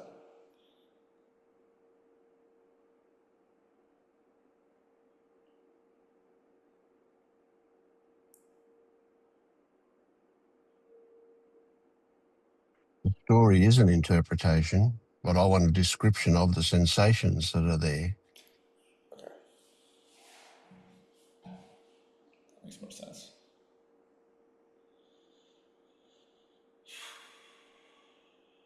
Now, they're likely to be very subtle, likely to be missed and not noticed. So when you have a thought, the question to come up that would be of value would be, how do I feel about that? What if it was wrong? What if I reject it? What if I accept it? What if I won't let it go? What if I don't care? Well, the feeling, what is the feeling? So, like, you ask those questions and then see what changes in your body, sort of thing? Yeah, yeah. Okay. Can do that. That's where the feeling lives, in your body. Yeah.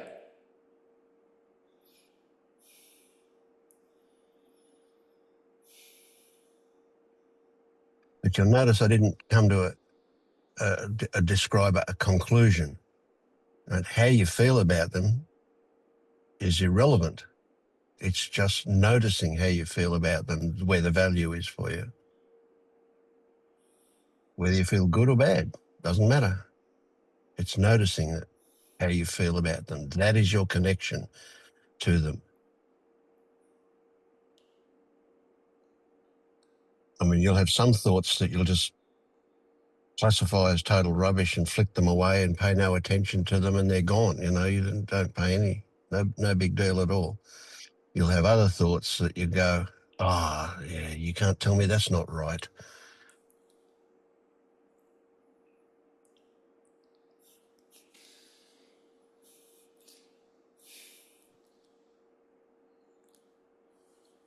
Do you guys experience thoughts as clouds passing by, or is it more like you believe them until you realize, oh, that's a thought? Or I don't know. I generally believe every single one of my thoughts until I realize. Mm.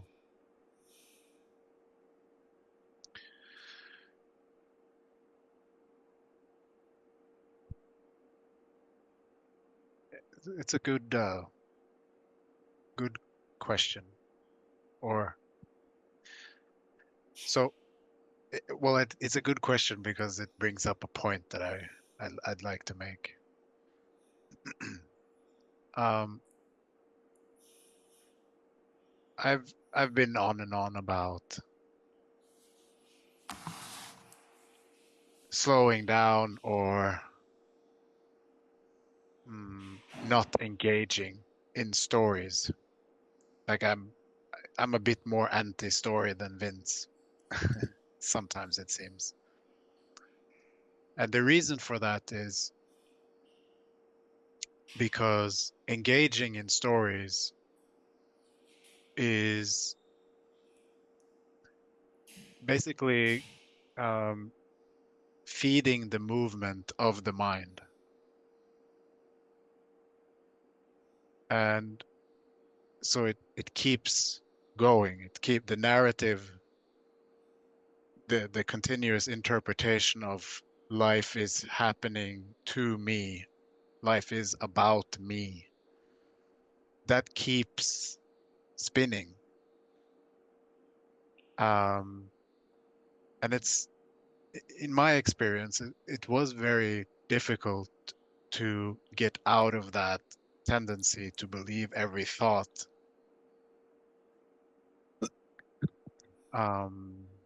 Even though I saw through the machinery of the self, I still believed at some level that I was a self. So I was saying, I know there's no self, but my experience was there is a self here, even though I didn't really want to say that. And that is because I kept telling the story. I kept interpreting until, as I tried to point out earlier, that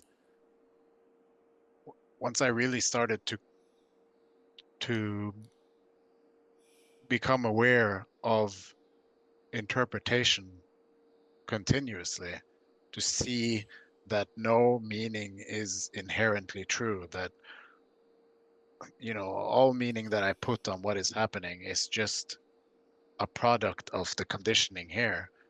The interest in the mind's movement dropped because it loses its value. And so now it does feel like, well, first of all, there are a lot less thoughts, a lot more quietness. And when there is thought, it is, you could say more like a cloud. It is a, do I want to buy that ticket or not? Mm. But that's not a doing in itself. It's more like I said, through an inspection, or not inspection, through an awareness of thoughts being just meaningless, subjective constructs. That just happened. That just happened on itself. It just, the interest, the stickiness of thoughts just faded.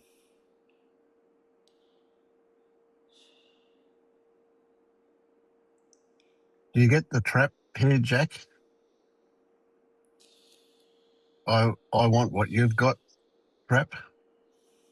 I want what I Yeah. imagine you've got.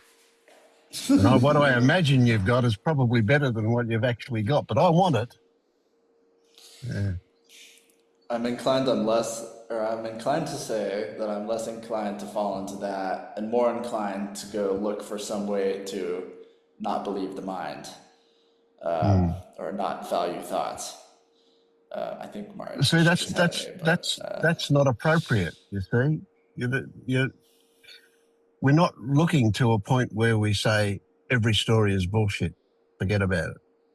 We want to break a compulsion to automatically believe every story. But what the point? So when you asked that question, I went, oh, I don't know how to answer this. You know.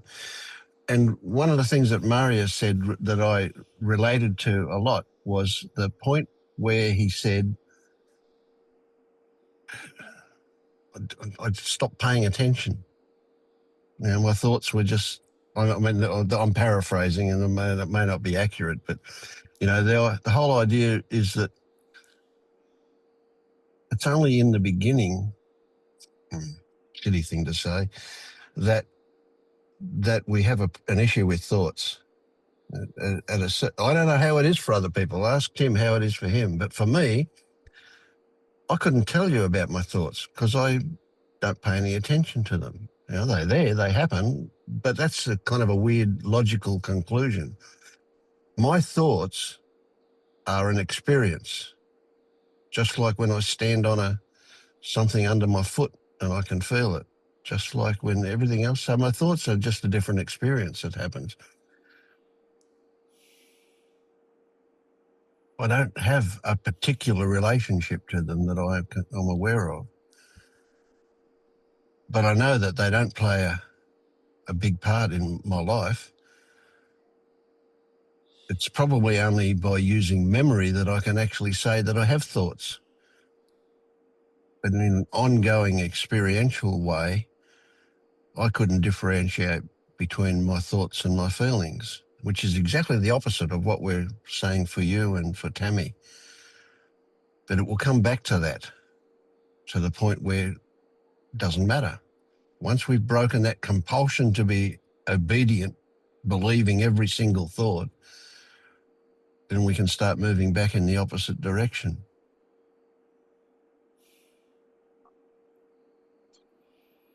I can. The thing is, yeah, go to him. Yeah. I can tell you what the experience is here with thinking or thoughts currently is that there seem to be less for a start, and if there are, I don't get hooked into letting that continue into a story. So there'd be initial few hints at what that might be, excuse me, but that kind of peters out, you know, unless I'm online and I get hooked into some potential rabbit hole. But that happens less because even like a lot of things have dropped away recently. I don't use social media. I rarely use social media. I find it meaningless, pointless. But if I find, say, a thread of something somewhere, I might get hooked. And then I realized quite soon during that I'm just hooked, and it's just feeding the old machine here.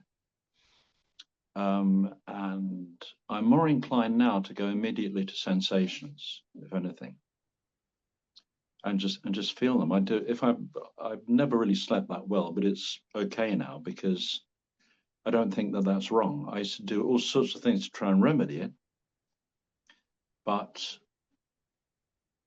I just experience what's going on and usually drop into the feeling and usually drop off to sleep.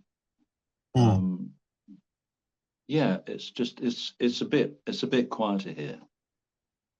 Yeah. Yeah, that's a good way to put it.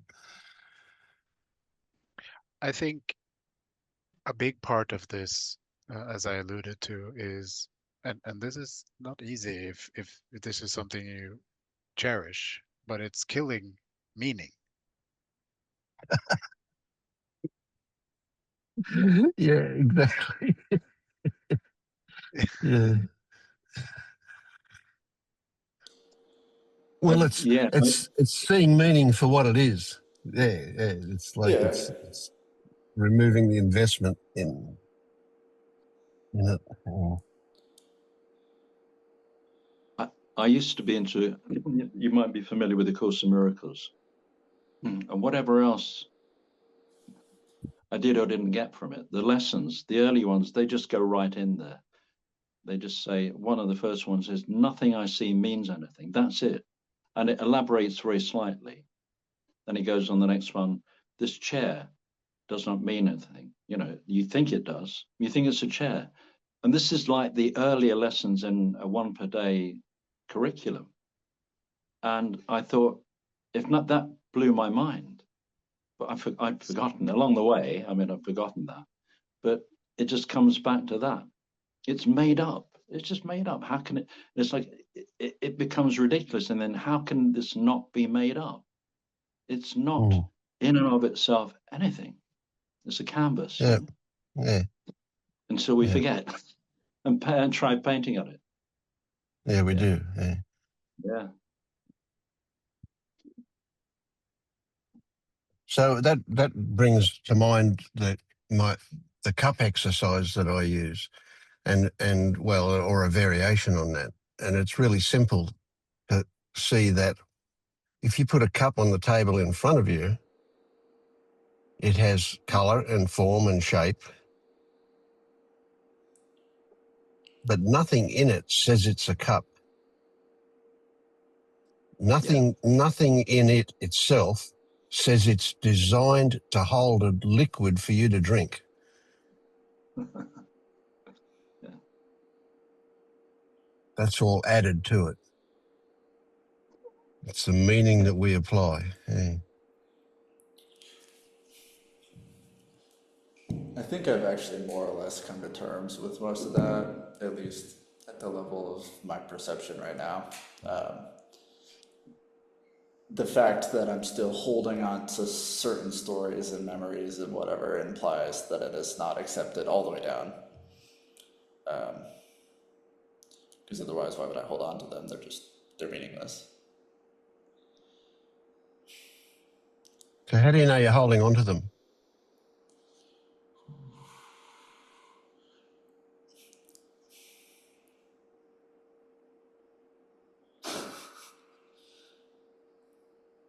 Do you repeat them regularly?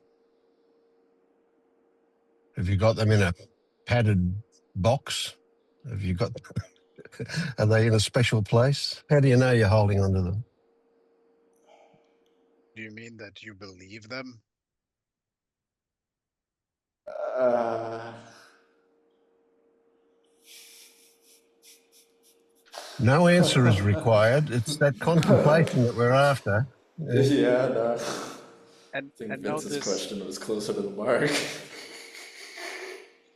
I don't know what yeah, I but do with that. notice that this situation right now is taking you to look at it directly, versus when you're not in this meeting, maybe you're not looking at it like we are now. Like you're not questioning it like Vince just did. I think I am. Your guys' questions are just more timely.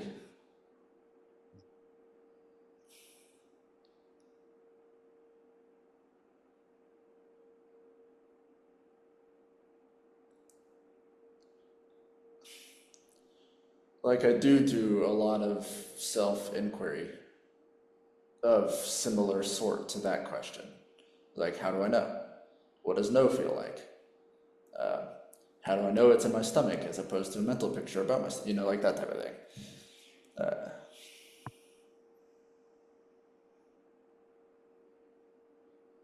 When you ask yourself those questions, do you get an answer? Or does it prompt an experience of some kind? It's usually almost always looking at the sensation. So, but you're right. Sometimes it's like it's an insight that lands.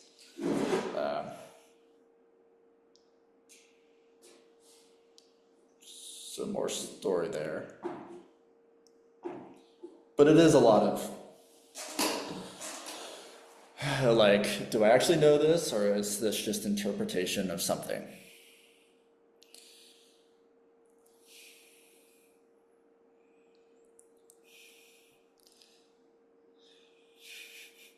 Let's say you actually know it. What is that? What is The what? knowing it? What is knowing it? How do you know it? I don't really think I know much of anything right now. I just kind of operate as if I do. Hmm. Do you get that knowing anything is impossible? I think so. I've heard that, and I've looked into that. Like, oh, that conviction you feel is just more interpretation of sensation. Or perhaps validating something you already believe and it feels right because Yeah, your belief yeah. is just Like, what valid. is rightness, though, if not more sensation? Yeah, it's. I feel like it feels like you guys are both validating the things I'm already doing, but also attacking it on all sides. I don't really know where I stand right now. That's good. Love that place. Yeah. Okay.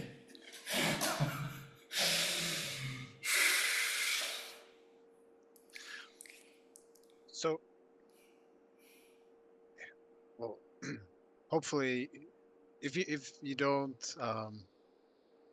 know that you cannot know anything, then look into that. But let's say we agree on that. So if we know that we cannot know, you can go to any situation. You can go to any situation and just ask, is this true?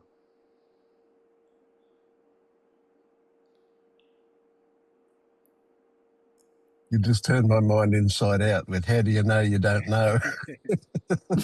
I always have to caveat that with what I know is that I cannot know, and I know that I cannot even know that. know that.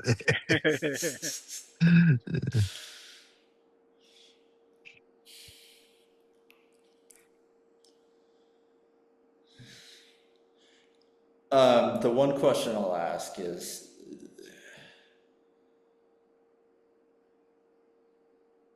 even those questions, and it's maybe getting to this point for me where it's like, the more I do it, the more that inquiry just feels like spinning of the gears. Hmm. But so does like direct sensation drills, like just sitting with your feet. So I don't really know.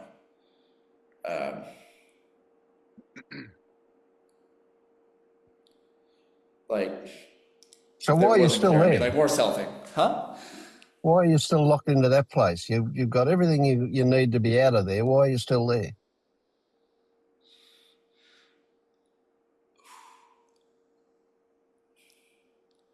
You are spinning the wheels and not getting anywhere. Why? Can you just back off the accelerator a little bit and let some traction happen? Is that why you're still there? Because you got the foot flat to the floor? I don't want to admit this, but like I still suffer and I don't like it. Hmm. Just like I am actively managing my experience, and part of the issue is I don't know how to stop, Yep. or because the doing issue is Hmm. such a big one for me. So when you say you still suffer, can you describe that suffering? How do you suffer? Break out in a rash? It just feels like almost like when it's at its worst, it's like whole body friction, like just tension to the every cell of my body, just pain and dislike for what is, and grounding doesn't, like feeling into reality doesn't Yep. change So anything I about that. heard you say I heard you say two things there. I heard you say pain, and then I heard you say something like not wanting that. I forget what you actually said, but it was like, that's my Yeah, close enough. paraphrase. Yeah. Yeah.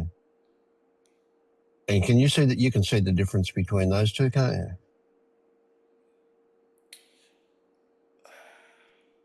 I'd say so, yeah. Can you see how they grab onto each other?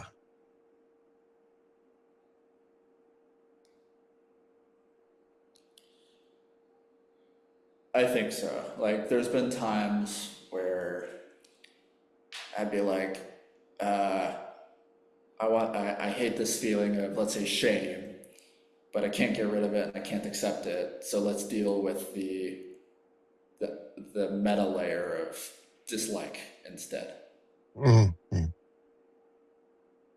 as a what I imagine you're saying, like a similar analogy. Yep, I get that. Yep.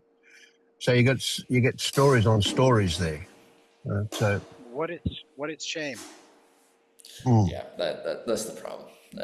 It's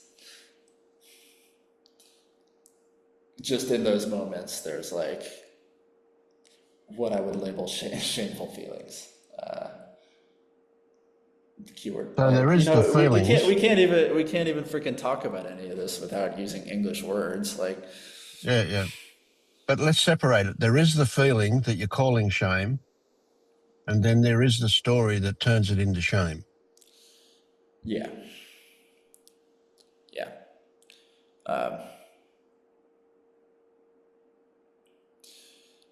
Familiar with that.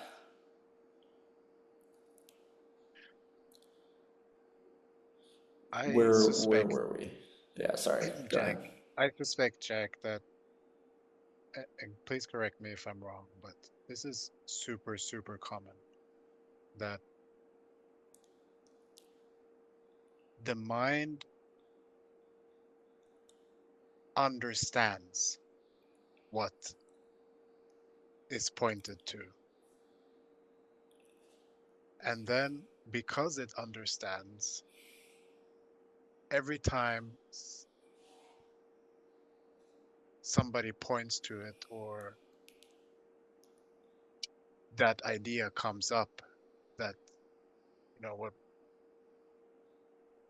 something the mind has already understood, it no longer applies what it has understood.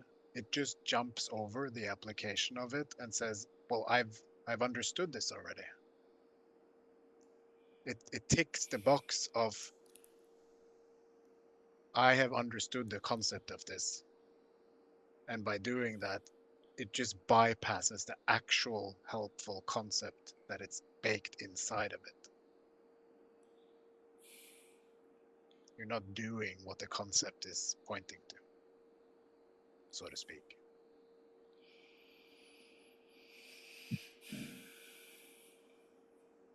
I see this all the time, so you're not alone in that, if that's what's happening. I really don't know. Like, in the context of this conversation, absolutely yes. Like, I'm shooting from the hip. If you know what that term is. In real life, though, like, I spend hours doing the whole story not story game. And okay, maybe I'm not doing any of it. Then there's a lot of play with the feeling of me versus what's actual. But like, it feels like I'm doing the work, and I'm still coming to these meetings, still seeking, still watching YouTube videos. Like, something still feels wrong. Dive into that feeling, still there. Like. Yeah, so we're coming back to the point that I was trying to make for Tammy, that the context that it seems you're approaching this whole thing with is changing. You want to change your experience. Where we want to point to is that we want to remove whatever wants to change the experience.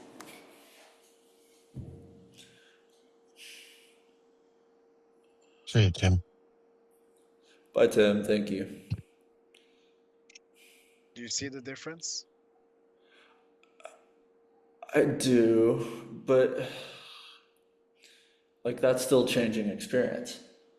Like that's not being okay with wanting to change experience.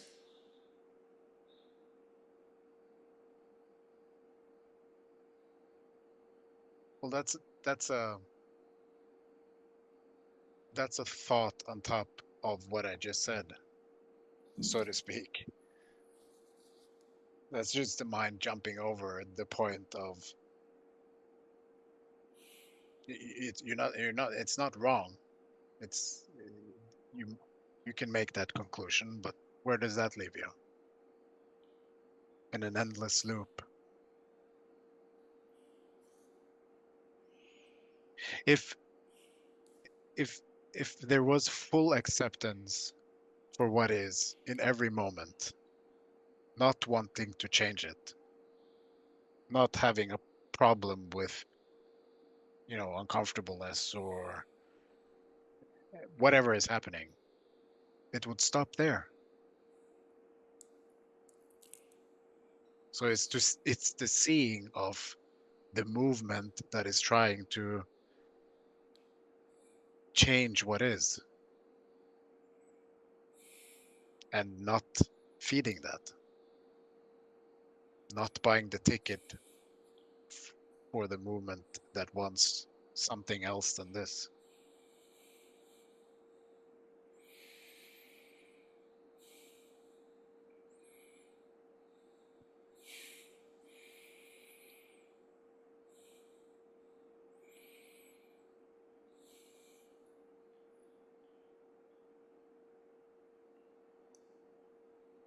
Maybe this will be helpful. I get that, Jack. You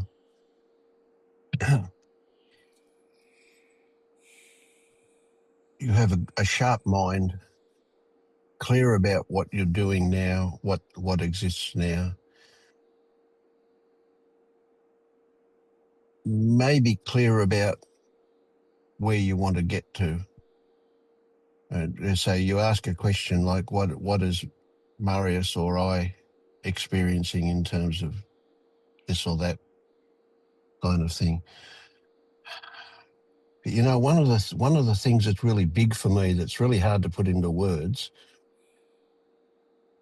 is that I don't know.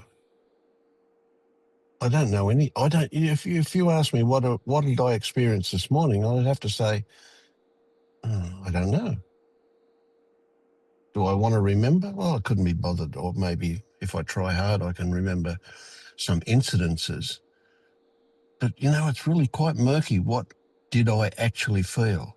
What thoughts did actually turn up? What sensations were there? They've gone already. What's going on now? I couldn't begin to describe accurately what's going on inside this organism now, mentally or physically. I mean, I can feel my stomach move as I talk, and my arms are moving because they're resting on my stomach. But it's so meaningless in a lot of ways. So maybe where you're going to end up is not knowing. The opposite of knowing that you're equanimous, knowing that you're calm, knowing that you don't suffer. Maybe none of that will be there. Wherever you're going to end up, maybe it's in not knowing.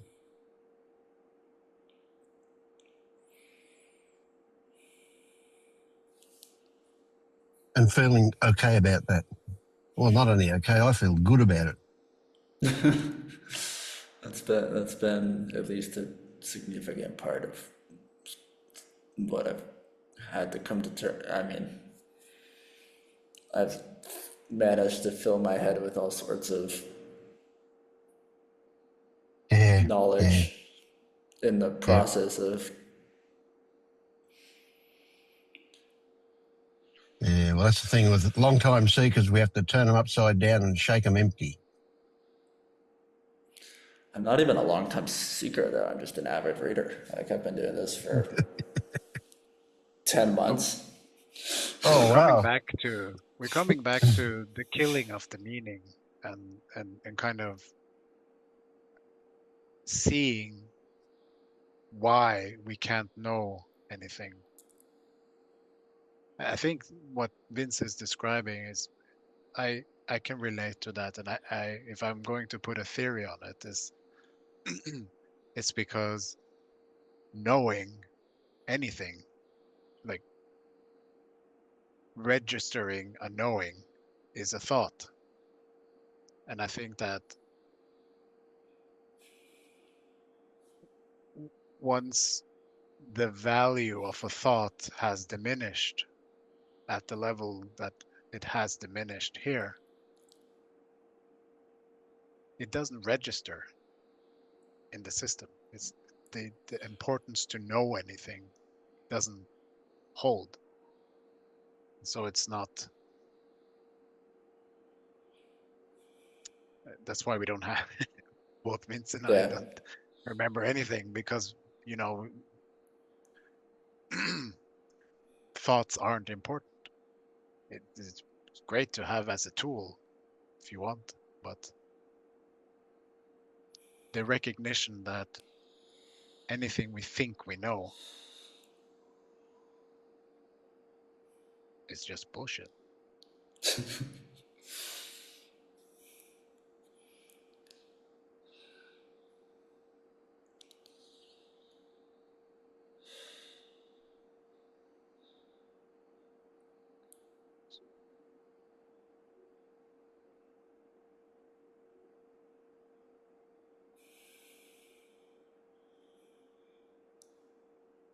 What happened for you just then, Jack?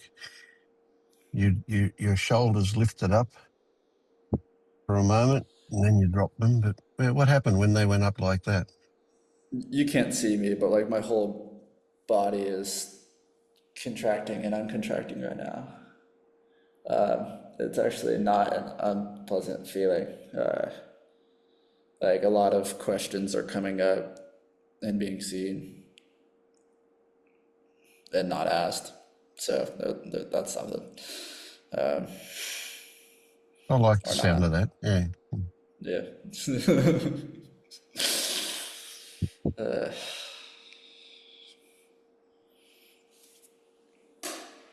yeah.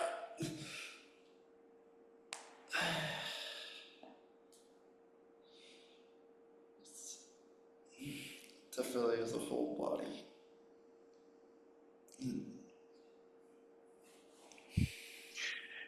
Do you see how the mind's need for knowing is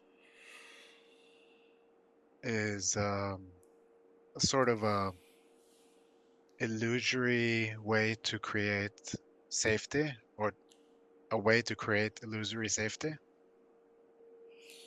or stability?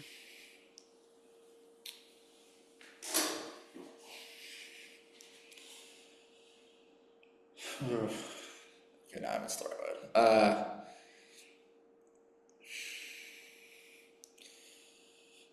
That's what I have learned. Um,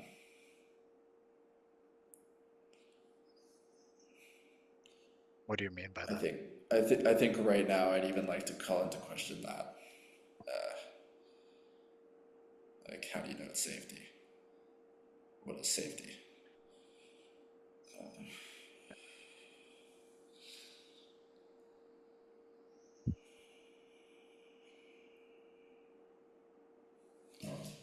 Stability. Let's say stability. Yeah, I mean, okay. When I usually in the past when I have asked a question, it's just to find relief of not knowing. If it makes me feel better for a couple minutes, whatever you want to label that. It gives me just enough I think certainty, confidence, Mhm. like a sense of knowing that I'll be okay, or that I'll have something to fall back on. And so then do you see that the resistance to not knowing is what keeps the mind trying to figure everything out, trying to know, trying to ask new questions instead of just stay empty in the unknown.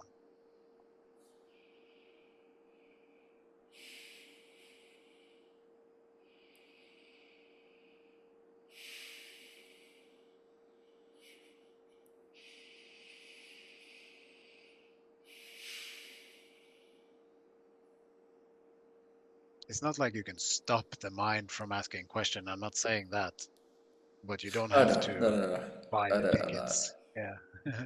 Yeah. I'm in a.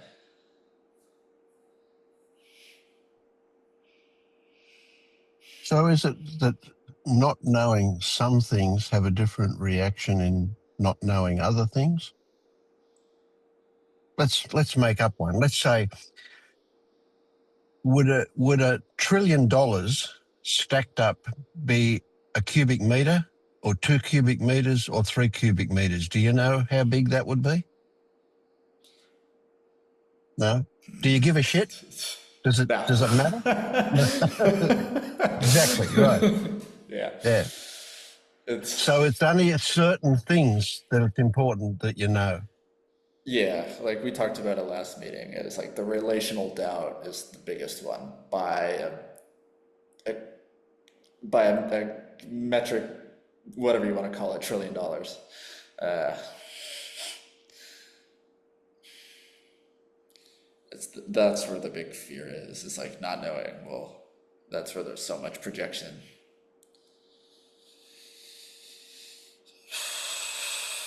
Thank you for reminding. uh,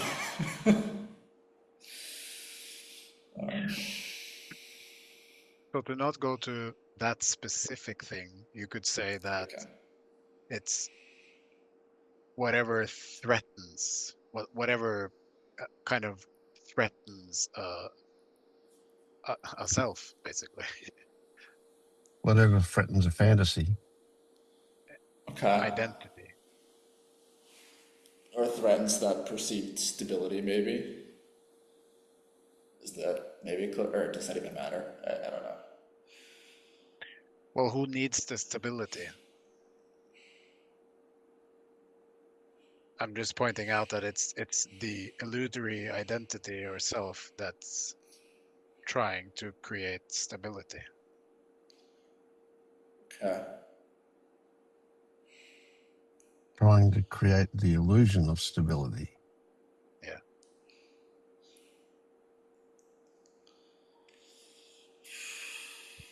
Because if we look at what stability actually is, we're in trouble straight away.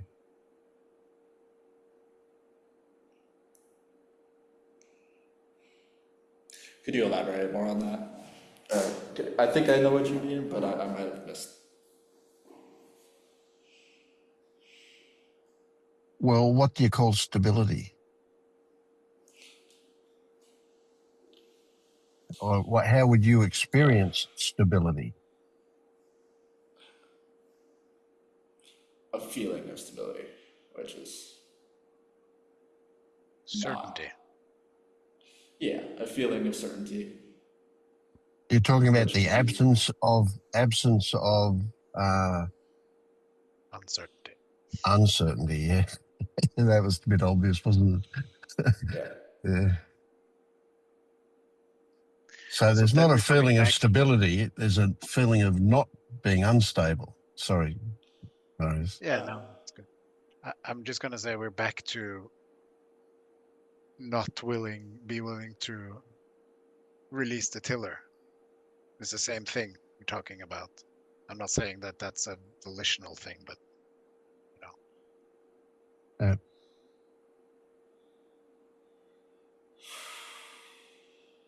so the idea of letting go means that we're unstable and we could run into the rocks. That's what it feels like. Mm. but but that's only a story, an interpretation of instability. That's the meaning of uncertainty we are projecting onto uncertainty. We imagine that will somehow end in catastrophe. We don't trust life, so to speak.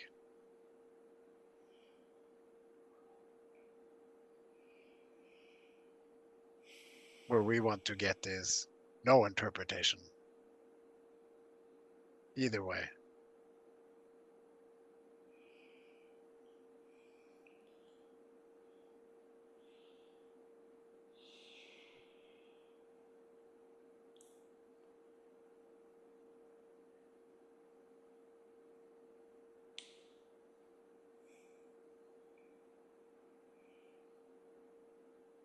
And then the mind goes, but I don't want that. I want to know. And then you recognize that that's the mind just doing the mind thing.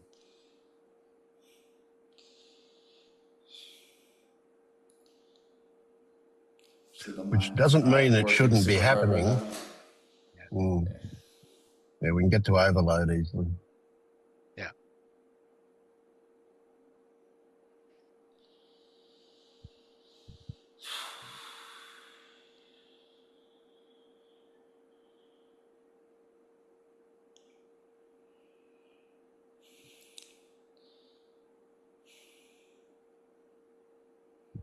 Can I say two things?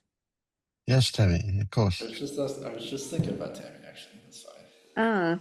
Jack, you always try to comfort me, so I'll say things I don't know if they'll help at all. What you were saying before about Marius's scary writings. So I was thinking, like, maybe just don't read them or hold them lightly and be like, you know what? It's actually a comfort. This may never happen to me. And if it does, it's awesome because Marius has survived it. He describes it. He's good now. Like, it's just like maybe a comfort along the way. Like, if you happen to pass that, then you'll know that someone has been there and he wanted to share about it and he's good. So just look at it as a comfort. Like, it may never happen. And if it does, like, great, he survived it. There it is. And the other thing I wanted to say is, I don't know, from what you guys were talking about, I just, I don't know, so much good stuff today, but I don't know. I just had this thought of like constantly holding up, you know, you had asked me, what is non-duality and what do you think our experience is, and you know what you imagine someone else's experience, and always thinking that, like you were talking about the stability and the equanimity and the non-suffering, and like we always imagine that like that's what it means to be okay, and we're always saying I must not be enlightened yet because here my hip flexor's hurting. I must not be enlightened because I'm having a panic attack on a bus and my body's contracting. I can't stop it, so I must not be getting anything. And it's like constantly thinking that this is not okay because enlightenment would mean equanimity. And so I'm always in resistance to whatever I'm feeling because I'm constantly saying, no, no, no, this isn't it. This isn't it. And what you're saying is, no, this is it. This is it. And so, and that's it. Like, I don't know if that Uh, made any sense, but I once heard Jiddu Krishnamurti say something along the lines of, what did he say? Something along the lines of, I don't mind what happens, was kind of what he said. Yeah. and we're just And always imagining that he's having a party. That's why he doesn't mind what happens. But what if yeah, he's that's having right. what we're having? Like, Yeah. yeah. But he's having shit and he's not minding it is equally true. Yeah, that's right. So it's that same thing, you know, that so that the hero at the end of this journey doesn't not experience unpleasantness, but when he does, it doesn't get added to. It's seen in a raw form, it's experienced, it's known that it will be temporary, as most things are. Well, everything is. So it's like the hero at the end of this journey says, I don't mind what life offers. That's just the way it is. It's not to say Right. it's And then my pleasant mind or goes, unpleasant. Mm. yeah. And then my mind will say, great, I want to get there. So fine. So I can't not have crap happen. Fine. So maybe enlightenment, you know, some people tell enlightenment as stories of bliss. You're going to be in bliss all the time. And other people say, no, no, no, you're going to be in crap, but you won't mind it. Either way, you're in bliss because you're either not minding that you're not in bliss or you're in bliss. Either way, we're not in bliss because I'm still suffering now and I'm having a panic attack. And why can't I get out of it? What's wrong with me? Why am I not Krishnamurti? But that's it. In other words, Yeah. Yeah. What is bliss? I'm not trying to be It's the funny. absence of pain. It's the absence of pain and suffering. Oh, And it's it's more not than that. torturing yourself, and it's being at peace. It's being just always happy. It's being like serene. And even if you're in pain, you're good with it, and you're smiling, and you're like, ah, this too is that. You know what I mean? It's that kind of thing. Like, you imagine not getting upset, and Okay, I that's would that's a thing. I would see bliss as something where you're a bit high. It's but more. Mhm. let's say if that's what Tammy is interpreting, then that's fine. And let's say Mm, mm. that's the case. Um, what what in your experience makes that a problem? That I'm not in bliss. Yeah. What in my experience makes not being in bliss a problem? Well, let's say what in your experience makes it not bliss, if that's what your interpretation was of bliss. It's A, the intensity of the pain, B, the fact that I'm in contraction and fear. And if I were whatever, then I wouldn't be in contraction and fear. And C, there could be just fine. So maybe contraction is fear, something that's built into Tammy's organism and she'll always be, but then at least there won't be shame and blame. In other words, there's different levels where I could look at that. Either it won't be that experience, or there will be, but there'll be no shaming of it, or there'll be shaming of it, but I won't even care about shame. Like, at some point, I'll be in equanimity about whatever, either because it's not happening, or because it's as if it's not happening, because I'm just in bliss anyway. You know what I mean? I'm But at you peace see, somewhere. so the simple answer to my question is thought. Thought makes it a problem. Thought makes it not Hmm. bliss. Thoughts about experience makes it a problem. Hmm. What Maria said earlier, killing meaning. If there was no meaning to any of that, would it be a problem?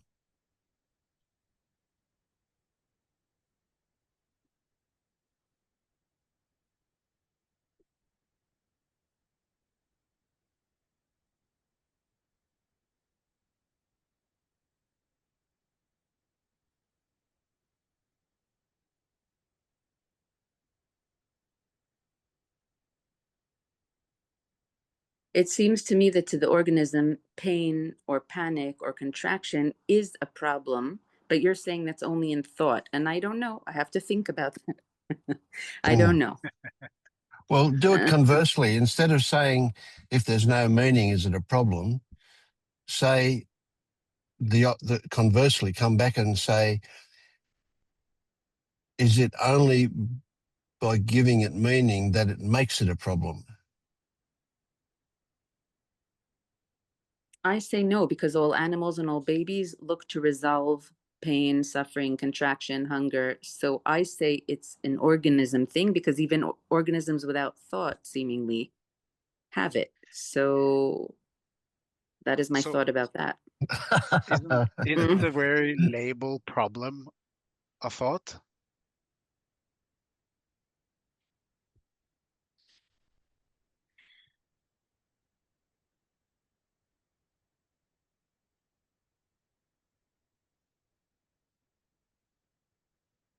I don't think pain and contraction are thought. I think they're a physical thing that I'm not, organisms no. I'm seek to saying resolve. problem. Problem. Isn't problem a thought?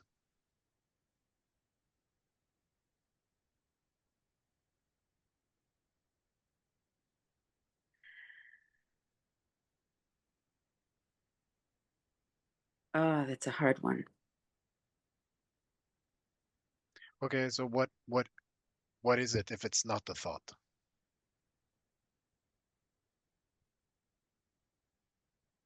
It's pain that wants to be resolved. And I think that's in all organisms, even that don't think. But maybe I'm wrong. I don't know.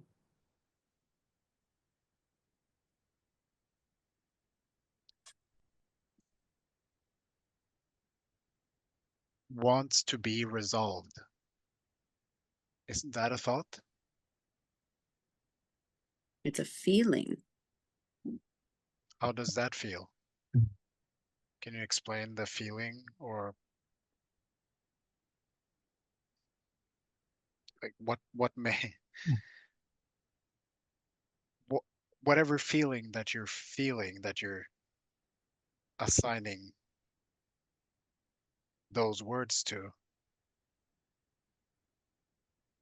why those words? Why that interpretation? Sorry, I feel bad. If Jack, did you want to talk? Say stuff? No. I'm listening. Okay. Sorry, Marius, what were you saying? I'm saying, you're saying that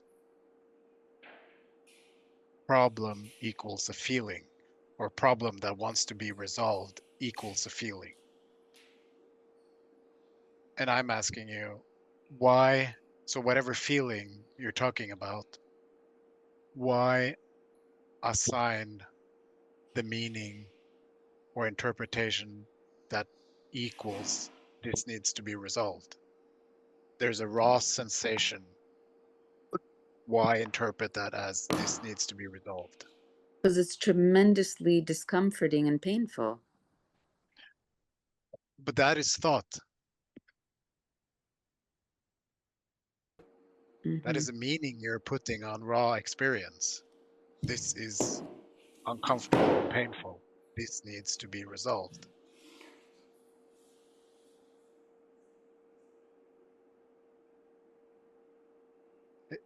It's really important that you see what I'm pointing to here, because this is the difference between being identified with thoughts and not.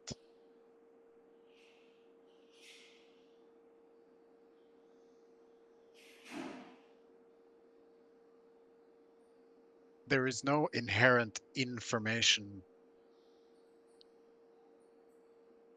in a raw sensation experience. I mean, they say that, pain is a signal from the biology getting us to move and do what's safe for it or whatever. So, Again, a story. yes. So when saying that, I'm not saying there's nothing to that story. I'm just pointing out that that doesn't make it objectively true. That pain doesn't necessarily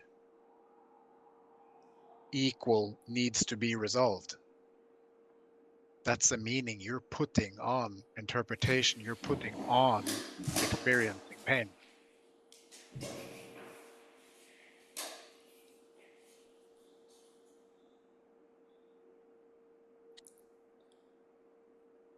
So something occurs here, okay? The idea that, let's say we give you a lobotomy, okay? We can go in there and mash up your frontal lobe on your brain so that you don't have thoughts anymore. And then we take your hand and put it on a hot plate. Guess what will happen?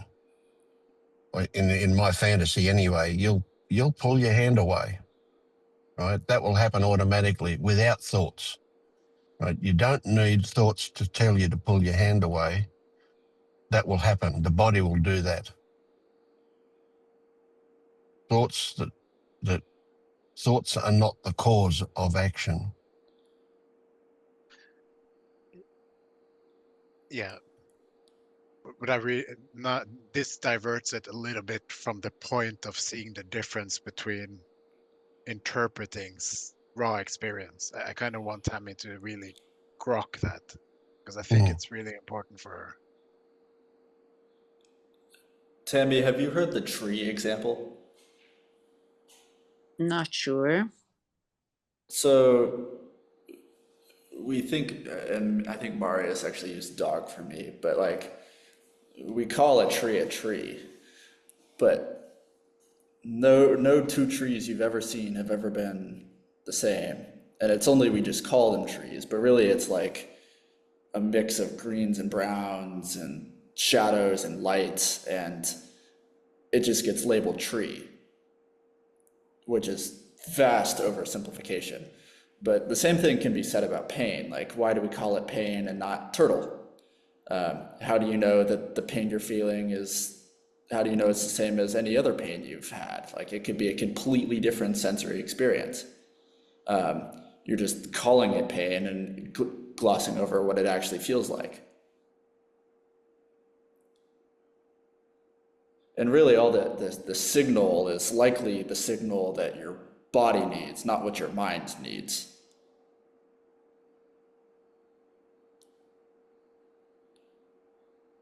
But that's not important. It's like, what does it actually feel like?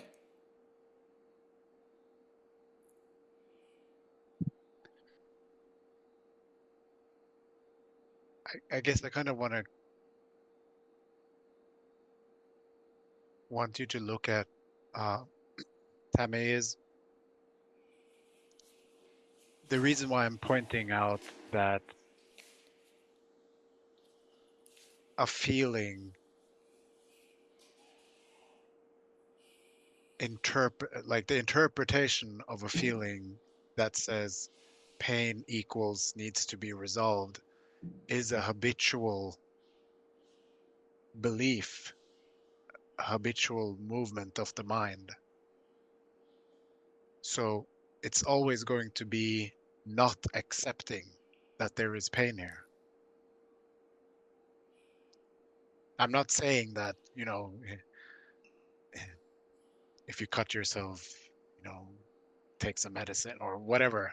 I'm saying that see that pain doesn't always equal needs to be resolved. That is just the mind saying that. It's just a belief. It's just an interpretation of. So it's just part of life and doesn't mean that I'm unenlightened or that it's resolvable if I was only better, had the right perspective or had the right philosophy or lived my life better. In other words, when I go on the bus, my body might contract and that just might be my life. And it doesn't mean that I can resolve it through thought or not thought or going into sensation. It doesn't mean anything. It's just pain in the body, and really it's not even pain, it's just feeling. But kind of taking it back to the mechanism that I'm really wanting to hone in on now, that you seem to have this habitual movement. Pain equals action. It has to change. Mm-hmm. And I'm just trying to zoom in on this belief and have you challenge that in the moment of pain happening. And what is the point of doing that? Because life might contain a Because lot of pain and running away makes it worse, or? the point is that we stop the automatic habit of going to the mind to change what is. Mm-hmm. Right now, it happens so quickly for you because it's so habitual. Mm-hmm. I want you to break that habit.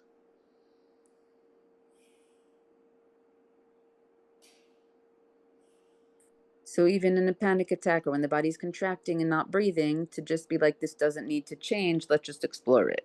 Is that what we're going to?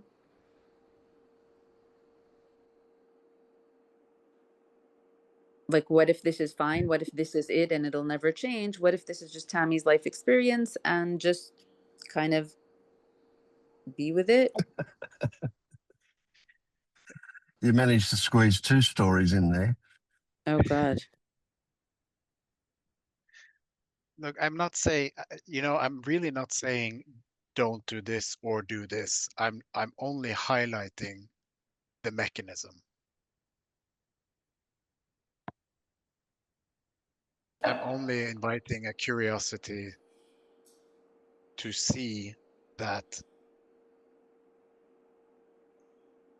the mind runs to change what is. Mm-hmm. And that's not good because That's where your suffering happens. Mm-hmm. Mm-hmm. And the whole Yeah, this. thought thing, like I said, I kind of just want you to really grok the difference between what is dream and what is not dream, so to speak.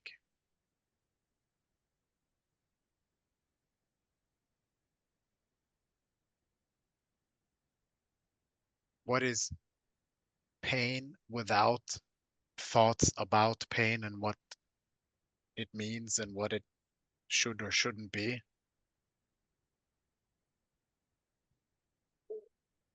And even the thought this is caused by story, so I need to solve the story, like none of that. Just stay with the pain. Yeah. Just silent mind.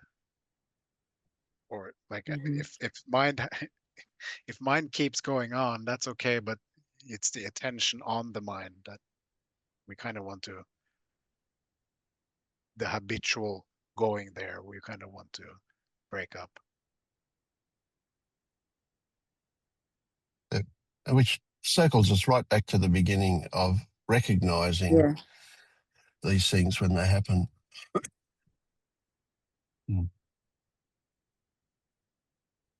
All right, well, I can smell a chickpea curry calling me. Thank you all. Thank you, guys. Thank you. Bye. Have a good night.